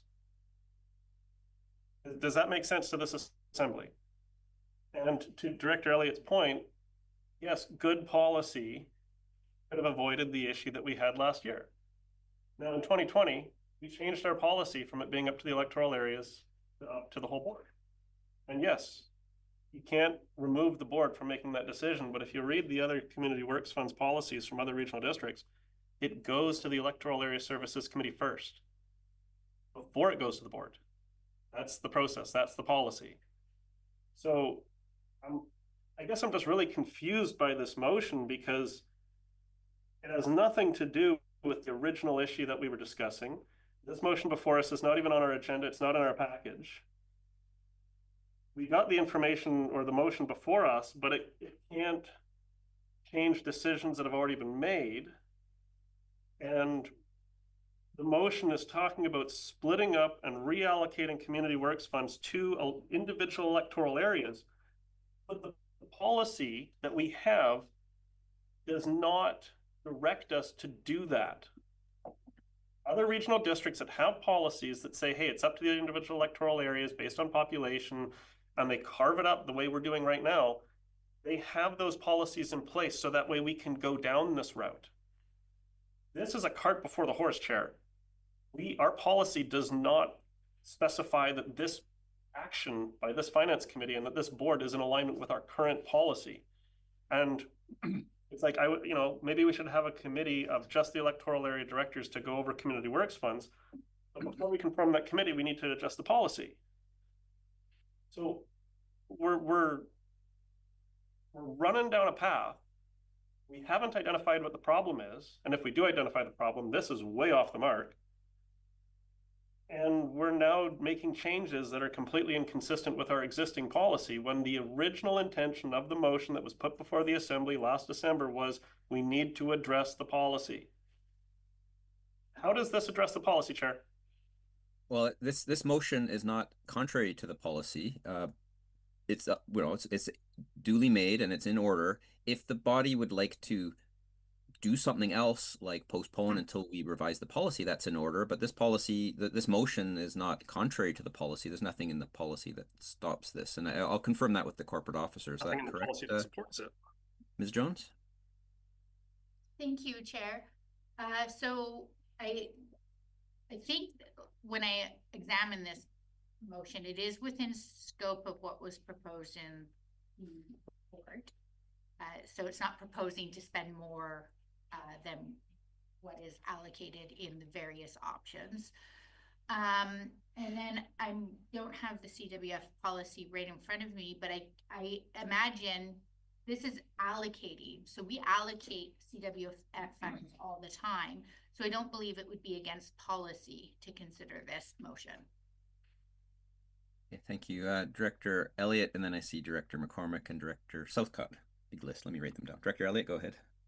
So I think we had a draft policy that we were contemplating before us around the Community Works Fund that was basically going to be a policy to make sure that funds from the Community Works funds were allocated to electoral area projects that were eligible. And as part of that discussion, the idea came up about trying to create a more equitable distribution of Community Works funds while we were at it as part of that policy. And then recognizing that we were not square at this point in time, how do we start the policy off and what's the starting point? And so that's what was kicked back here. And I think this is an attempt to create a starting point from a policy that would take place from there forward. And the policy from there forward was to distribute on a basis of population to the electoral areas. The consensus at the time was to maybe use whatever we hadn't allocated so far to try to create some equity on past spending to date. And so we are trying to talk about changing the policy and how we start when the policy changes and move forward and what we do with those unallocated funds. And so if you're not following and you forgot about the draft policy, this might not make sense. But I think it might all land in the same place at the end. But you could postpone until the policy is considered first. But then again, when you're talking about the policy, the same question will come up. How do we start this off? And so those are two questions relevant to how to start a new policy. And they impact one another. So I don't know if it's cart before the horse or chicken and egg or whatever the game is. Both questions have to be answered. And so I don't think it matters which one you answer first. Thank you, Director McCormick. The policy I put forward last December. That's Thank you. One speaker, Director McCormick. Yeah, thank you, Chair. Just directly to where Director Elliott is going, I'm referring to policy number 3.12, which is Community Works Fund Allocation. This is a policy that was last updated in July of 2020. First adopted in 2013. So it's been around for a while. And I'm referring to under policy guidelines, number 4. And there's really only 2 words that need changing. In the entire policy, there's 2 words that need changing. Let me read what it says right now. It's very short. Allocation of Community Works funds will be considered first and foremost for Carthet Regional District QRD own corporate financial challenges. I would change own corporate to electoral area. And to me, that then changes everything. Technically, what the motion on the table and the motion in the report are both outside the policy. It's the policy that does need to change. So that's what it says. That's the policy number. And after we've dealt with the issue on the table, we may want to have another motion directing staff to prepare amendments to that policy to reflect current thinking. Thank you, Director McCormick. Director Southcott. Thank you, Chair. I support this policy. It doesn't resolve to set in stone what most of this money will be allocated to. Point of order, Chair. Yes, what's your point of order? I thought we weren't talking about the policy in specific. This motion isn't related to the policy. The motion. Like you said, this policy that we're discussing. I think he was referring to the All right, is it ruling for the chair, I believe. So, Director Southcott, were you you were talking about the motion in context of the policy? Is that the? Yeah, that's Yeah. what I. Okay, carry on. I'm going to rule that you can carry on. Yeah, thank you. So the point that I want to make is that since before I can remember, what I've attempted to do is find ways to make the policy that we have work. And if we don't have policy, find the best way that works for everyone to work for whatever the problem actually is. To get back to the first thing I said was that this doesn't set anything in stone. I think my assumption is that this is a table of reasonable people who it's highly important to find ways that work for us all here. That certainly is my intention, orientation, hope, expectation. And that's why I support this, because I think it is a reasonable answer to something that really isn't really that big, and that can be changed, that we can get to fixing policy. But there's a practical need here that I think this satisfies, and that's why I support it. Thank you. Director Brander, and then I'll add myself on the list. Director Brander. Thanks, Chair. I'll be very brief about it. I appreciate the policy, or sorry, the motion. And I think it brings a bit of equality to the residents of the Catholic Regional District. And I see this motion here, and then we have another issue coming up at the board. And if a decision is made at that time, I think that information can then be brought forward to modify the existing policy. So I am very much in support of this motion. Thank you. So I'll add myself on, and I think what we talked about last autumn and what happened last autumn was one reason we're talking about this, but we've been talking about Community Works Fund and struggling with this for ever since I've been on the board. As Director McCormick pointed out, we made revisions and then we didn't like it and we added changes. And so we've been trying to figure this out for a while. It wasn't just the issue that happened last autumn, which has different interpretations. So we're trying to find a way that we can all live with and that can work. And so and I guess the proposal or the motion on the table, I support because, I'm hearing different sides of this and I can see the pictures, but it respects the spending that's been done historically without overly penalizing those areas, but it also respects the fact that some areas have been underserved and that they would still be under benefiting from that. Now, is it a cart before the horse? Well, that's up to the committee to decide. I think it's a chicken and egg issue. We can, we're wanting to change the policy and hopefully get it right this time. So there's no giant hurry, but we want to get it right. We have to have a starting point, as Director Elliott said, and then move forward. Now, I would like to point out that this is a recommendation. We're in committee, so this would be recommended. It wouldn't come to this board today. It would come to the board meeting, the next board meeting in November or later in October, I should say. So already at this board meeting later today, we'll have the other two items which are related to the future, direction we want to take on this. And so we'll see where that goes. So in other words, this is, you could talk about chicken and egg, but if we want to make progress, we have to do a little bit at a time. I also think ideally it would be nice if we could take a step back a bit and think about how what are we really trying to achieve here. I don't think it helps to say the problems at this point in time were the problems to solve. I think we have a lot of issues we're trying to solve. We're trying to solve them in policy. You have to talk about policy and changes and the how the funds are decided and so on. We're trying to work through all that. This is one step in that. if it passes, it'll show up and we can even debate it further at the board meeting after we see what happens at the board meeting today. So I think I'm in favor of moving this one forward. Director Lennox. Thanks, Chair. Appreciate everybody's thoughts. Yeah, I mean, I think I'm of the same mind here. Really, this proposed motion only addresses one topic. I guess the issue around historical fairness. And I'd like to put this to bed because like again, I wasn't involved. I see the points.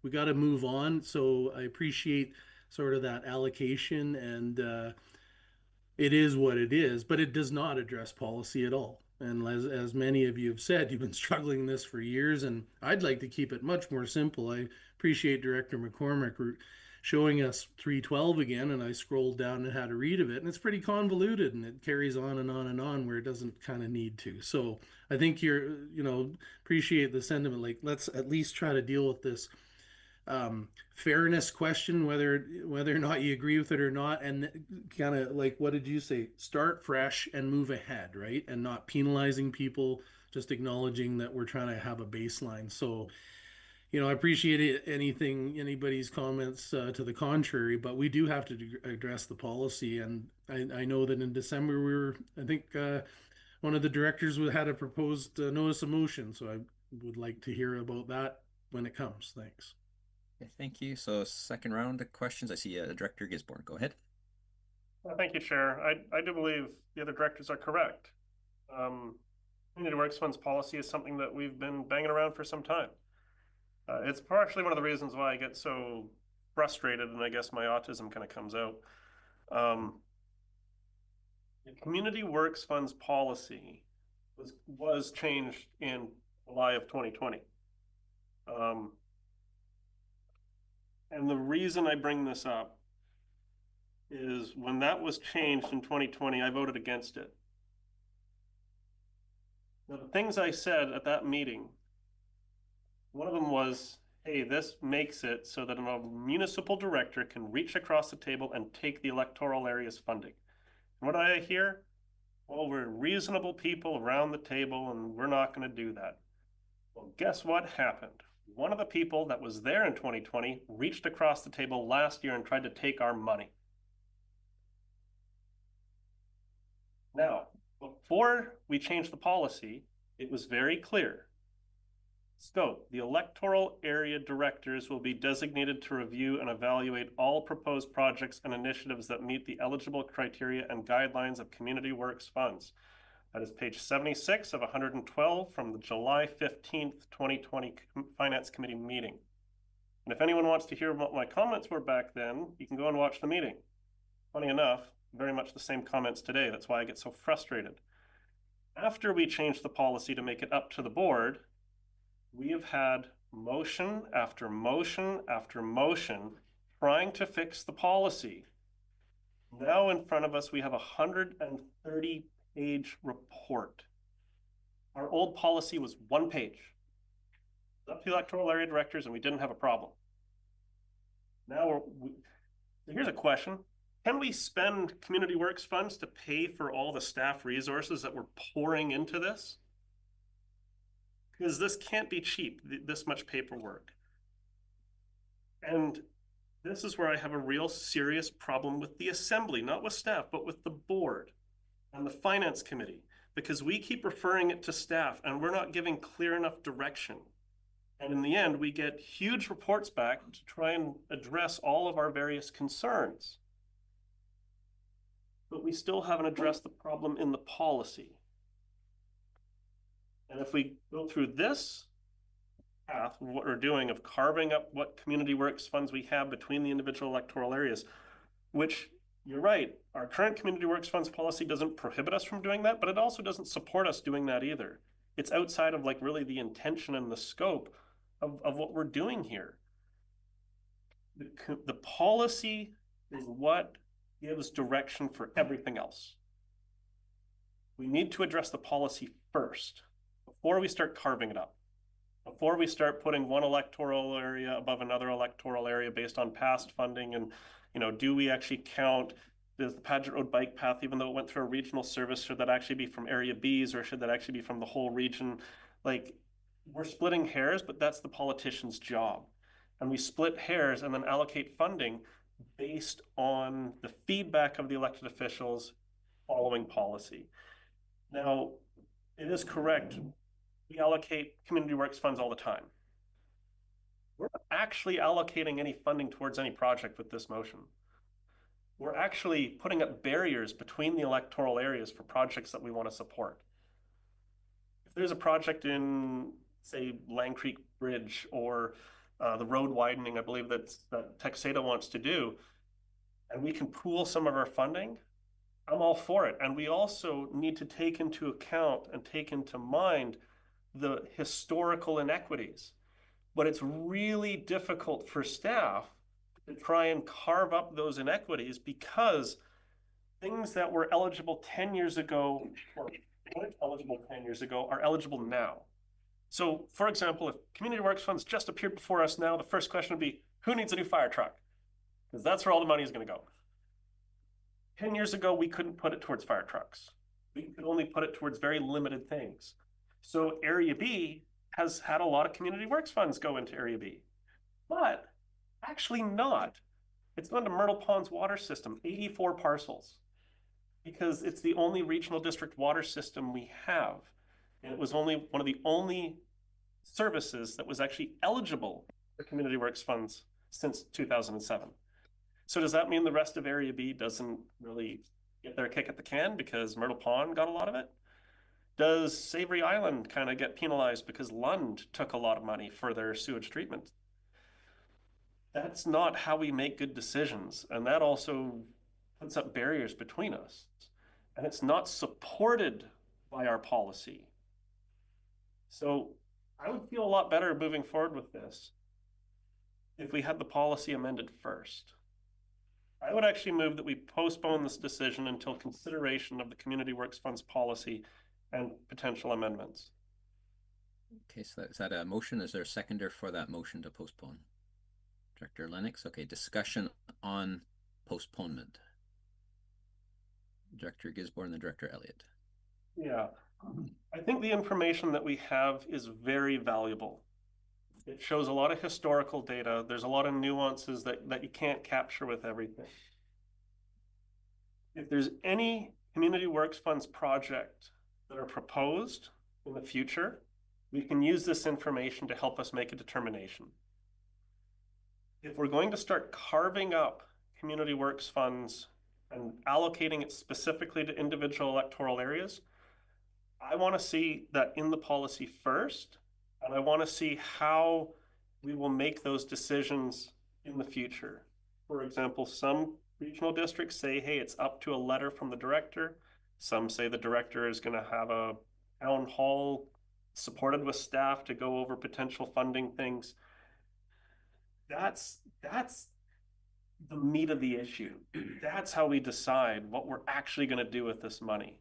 Because otherwise we put this money into these silos, but we haven't really identified how we unlock that silo. Where's the key? What is the initiative?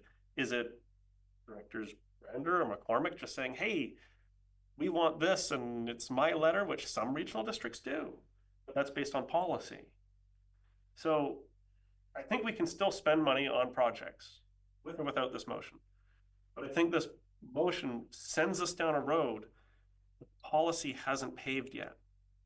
So I would very much support the Assembly in postponing this item until we actually get to the meat of the issue, which is the policy itself. But we still have this information. Okay, Director, thank you. You're welcome. Director Elliott? I'm comfortable postponing if that's what the Assembly wishes to do. I think we're not in a big panic to make this decision. I think equitable distribution is on the, like, we're dealing with the policy later today in another meeting at the board level. And once we make some decisions around that policy, it will be easier and more comfortable for people to see that this motion is in line with what we decide. So I don't think it's a panic decision, and it doesn't hurt to postpone it. On the other hand, it also can support the conversation of this afternoon. But like I said, it is a bit of a chicken and egg. You do have to deal at some point And the policy is trying to attempt equitable distribution of community works funds, given that the landscape has changed and there's more things eligible. The idea of those eligible projects being equitably distributed through the areas makes a lot of sense, and getting on it also makes a lot of sense. The only downside to waiting really is that the budgeting process might not include this information when we want it to. So I think it should be a kind of a bit of a consensus that if we're not all comfortable right now, we should do this afternoon's conversation first. So that's what I think. Thank you, Director Brender, and then Director McCormick. Thanks, Chair. As has been mentioned numerous times, we've talked about this for a long time, and I think that we should not postpone this. I think we should go ahead with a decision here, and later at today's board meeting, we have a motion coming before us that we may make a decision there. The outcomes of these decisions would be valuable in informing the policy changes that we are hoping to have happen. So I would very much like to see this voted on today, see where it goes. Director McCormick. Thank you. It's kind of a chicken and egg war, you know, who's going first. I kind of think, in all honesty, the policy is what needs to come first, because the policy will then dictate what all of the subsequent actions will be. Now, our existing policy regarding community works allocation is absolutely silent on the process by which that allocation is made. It merely says that it will be first and foremost for regional own corporate financial challenges. That is the wording that is in the policy. So amending the policy first makes sense. My question, Chair, actually to staff is this motion, in other words, postponing it until this other work is done, does that empower staff to do that work? That this motion would trigger that work to be done and brought back to the Finance Committee? Corporate Officer? Okay, well, Linda can correct me if I'm wrong, but I think when the report originally came forward, it was to consider a policy change, but also to consider what to do with the unallocated funds in sort of two separate steps. So I don't know if it's a chicken and egg. I don't know if it matters for one before the other, but I do recall that allocation was the first item, and then it was policy discussion. And so essentially we are going to be having that was referred back. The allocation was referred back to staff. They brought it back to finance to the next meeting. That's a quick turnaround. And so I don't know if one impacts the other, or one is going to impact the ability to do the other work. They were brought forward together and then separated. And that's why we're seeing this here. I think it's okay to make a decision on this if you're feeling ready to. And it's okay to postpone. So my question is, if this postponement motion, if it's postponed until the policy is reviewed, does that mean that empowers staff to do the work of reviewing the policy and bringing that back to committee? Corporate Officer? I have a question maybe for Linda Greenan. If we adopt the policy, currently I believe we're considering a 75-25 split in the policy. And if that policy is adopted prior to allocation of that, would that impact this decision? Like, or is that only dealing with the new funds? Ms. Greenan? Thank you, Chair, through the chair. No, this would not impact how the policy is written, because the policy doesn't deal with the previous reallocating any of the unallocated funds. The policy would just deal with what do we do with the funds that we're receiving in future years. Thank you, Chair. So I'll add my comments, which on one hand, we've talked a lot about this, and I would really dearly love to put some decisions behind us on it. On the other hand, I also acknowledge that the motion has numbers that the committee hasn't seen and may need time to digest a bit. I believe that there's agreement that this equitability seems supportable in general by the majority, but I also don't disagree that a bit of time to think about these numbers, because they were not in the agenda, might be okay. So I'm not going to vote against postponement, but if it passes, I think there's no problem passing it. I think if this body would like to decide on this, it doesn't have any direct impact. It's just making a decision that's a bit separate. But if the committee would prefer to wait, that seems okay. It doesn't seem to cause any specific problems. Director Lennox, go ahead. Thanks, Chair. I'll be brief. I support postponement. I know some of you have been going at this for a lot longer than I have, but I'd like to consider this, and I do believe policy is relevant, although they are two separate things. I'd like to take it away, think about it. I think there is some agreement about that fairness that we can get to, but really the policy is very relevant in my mind, so I'd appreciate a little more time. Thank you. Okay, so we've all had discussion. So the motion on the table is whether to postpone this until, could you read it out, Corporate Officer? I believe it's until after we've decided on the policy changes, but I can't remember the exact words. I believe so. I think that's it. I haven't written it out. I have a clerk Okay. here today. Is that essentially what you moved, Director Gisborne? Yes. Okay, good enough. I think we're clear on that. So I'm going to call the question. Oh, Corporate Officer? No, that's okay. I was just Okay. going to provide procedural advice. Oh, okay. We're ready to vote, I believe. So the motion is whether to postpone this until after we have the policy discussion, in essence. So all those in favor of postponement? 1, 2, 3, 4, 5. So all those opposed to postponement? One. Director Brander's opposed. My vote's irrelevant, but I was okay with it. So that's carried. So it's postponed, and we're going to have the policy discussion, and we're going to have a healthy discussion later today, I believe. So before we move on, is there anything else or some mention of some other things that might come now if it's needed, or maybe with the postponement we're waiting on other actions on this? Seeing no. Oh, Director McCormick?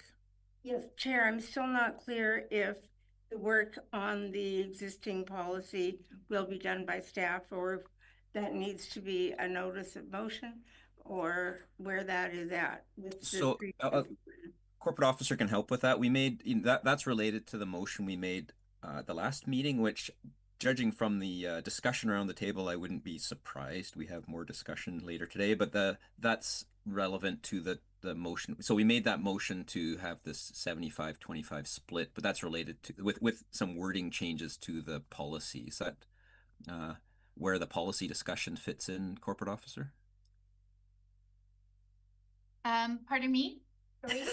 I was just looking at today's, and I think there's a motion today that directs staff to propose amendments to CWF policy 3.112, and there's an allocation of 25% towards pool funds, 75% allocated to electoral areas, and that the policy includes provisions that allow flexibility.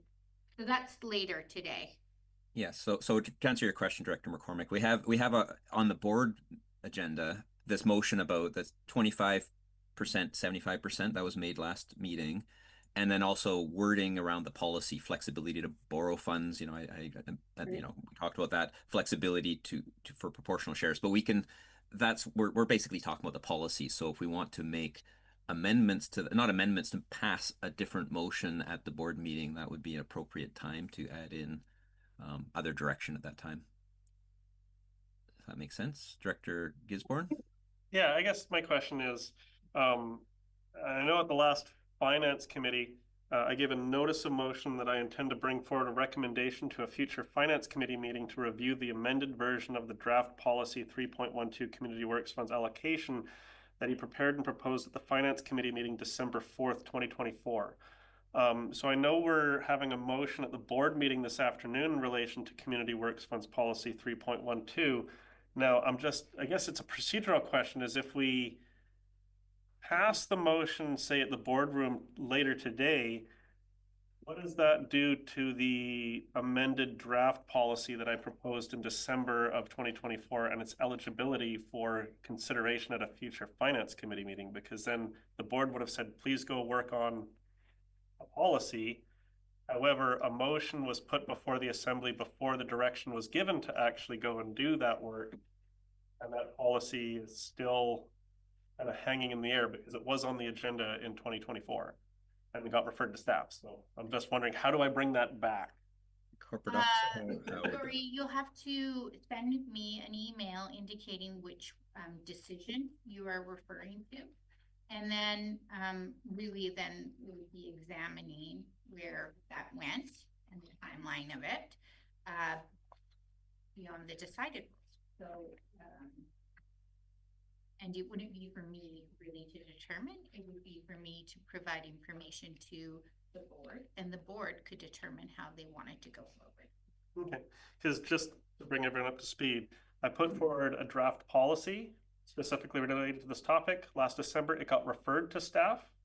We then got the report in September, but that draft policy that I submitted and put before the assembly that was referred to staff has yet to actually come back before this assembly. So I know we're going to talk about Community Works Funds policy this afternoon, but from a procedural perspective, I still believe that the policy I put forward last December actually has time priority. Like, it was put forward first and we still haven't dealt with it. Postponed it. It never came back to us. So I'll bring that up at the board meeting this afternoon, Chair. Okay, thank you. So I think we're ready to move on. So thank you everyone for the healthy discussion. I know we didn't make big decisions, but we, I think we expressed our positions and opinions, and I think we're making progress. Okay, we're on to item 8.5, which is Community Emergency Preparedness Fund Volunteer Composite Fire Departments Equipment and Training Grant Opportunity. I see Mr. Tom's on the call here on the meeting. Does anyone have any questions about this first? Director McCormick? Thank you, Chair. Is this available to the non-regional district fire departments, to Gillies Bay and Venanda? Mr. Tom? They, on their own, want to sign up for this? Yeah, through the chair, I would just need to double check that, but in the past, this grant has been directly available to departments like the improvement districts, Venanda and Gillies Bay, for their own applications. Okay, so it is available to them. I would, again, through the chair, I would just want to double check, but I would think it's safe to assume that they should be considering it themselves also, yes. Okay, thank you. They would have to do the application. Okay, now seeing no other hands, Director Lennox. Thanks, Chair. Just a quick question. Just to be clear, we're applying for $30,000 for each department, and it is a reduction in last year's request. For Mr. Tom's, it's pretty general to say firefighting equipment and training. Is there a focus for this type of training, these funds? Is it more on the equipment side? We have live fire training that's important to reach those standards. I saw some training happening last week at the Lund facility, which is great, but I'm just wondering, is it a general sort of accomplish the objective wherever it's needed each year, or do you have a focus on, like I say, live fire or the equipment, or maybe you could flesh that out? Mr. Toms? Yeah, through the chair, good question. The grant is very prescriptive in terms of very specific firefighting, but within that, almost any training or the list of required equipment. We've found after using this grant a few times that it's easiest to apply it to the personal protective equipment and other firefighting equipment that we're purchasing almost every year. Yeah. It's like the simplest, most reliable way to use the grant. Okay, thanks for that. Yeah, that's great. Is there, okay, no other questions? Does someone like to make a motion? Director Lennox is moving what's in the agenda. Seconder? Yes, thank you. I'll just make the assumption. Director McCormick seconded. Is there discussion on the motion? Seeing none, I will call the question. All those in favor? None opposed, carried unanimously. Excellent. Okay, item, where are we? Item 8.6, disposal of Northside and Savary Island fire engines, and that's a recommendation to accept for information the report. So it's just to inform us. Director Lennox. Yeah, thanks, Chair. And again, for Mr. Toms, I've read the report. My first knee-jerk reaction is, why can't we send one to Lasqueti, right? Lasqueti needs a new truck. Maybe you can just answer for folks, because that should come up. It's a logical question. Can we use these assets for any service, including Lasqueti? Mr. Toms? Yeah, through the chair again, a good question. Historically, we have transferred both a Northside engine and a former Malaspina water tender to Lasqueti, and they're both still in service there. As Director Fall noted earlier in the earlier discussion, the Lasqueti Fire Chief and I have been looking at, based on the board's direction earlier this year, on a used fire apparatus and really leaning on our fire chief on Lasqueti and the type, something a little more suitable for the conditions on Lasqueti, the roads, maybe also a little more hybrid toward also wildfire, the types of things in a more rugged rural community. So I don't think either of these apparatus that are coming available are really what the fire chief on Lasqueti is looking for. And I think we're going to look at the market a little more broad when we get into 2026 per the board's direction. Thanks. It sounds like we're actually trying to get them what they actually need to provide good service to the island instead of just some leftovers.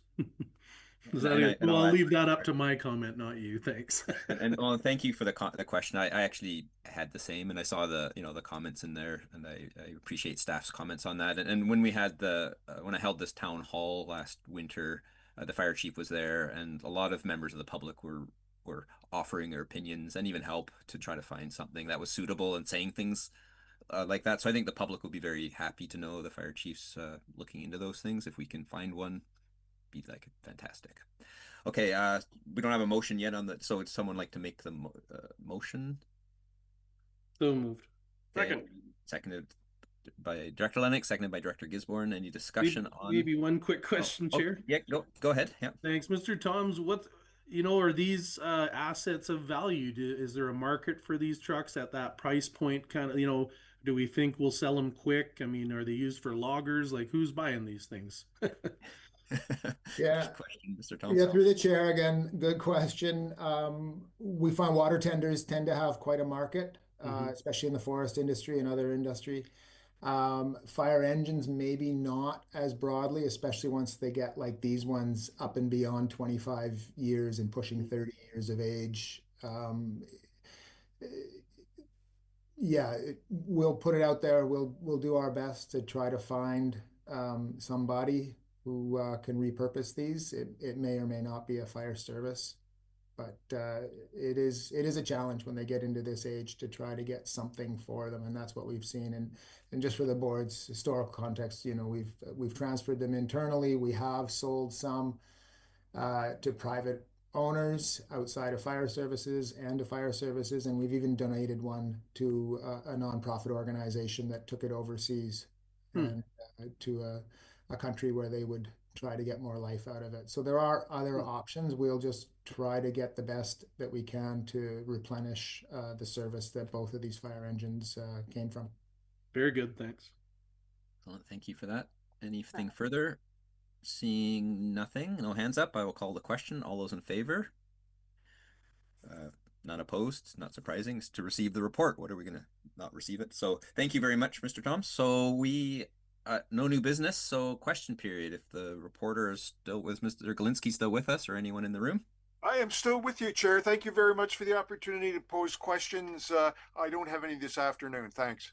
Wow, we are really clear with that. That's great. You are. Thank you. So we have an in-camera session. Would someone, Director Gisborne, like to read it? I move that the committee move in camera, that the meeting be closed to the public on the grounds that the subject matter to be considered relates to matters covered by the community charter under section 91K negotiations and related discussions respecting the proposed provision of a regional district service that are at their preliminary stages, and that in the view of the committee could reasonably be expected to harm the interests of the regional district if they were held in public, and end the consideration of whether a committee meeting should be closed under provision of this subsection or subsection 2. Okay, is there a seconder for that? Director McCormick, I see your hand. So seeing any discussion, seeing none, all those in favor? None opposed. We are going in camera. Okay, I'll be back in 2 minutes. Ran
We need 15 minutes for staff anyway. Do we? Yeah.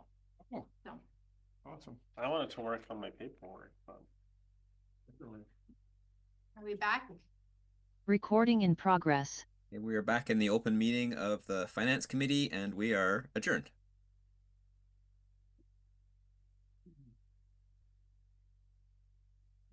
You, everybody in attendance, you can just hang out. We're gonna probably put you in a waiting room. We need about 10 to 15 minutes for the next meeting to get started. So thank you and enjoy your little breaks. Have something to eat or something. Stretch your legs. Recording stopped. And thank you for working for us in between. You don't get a break, but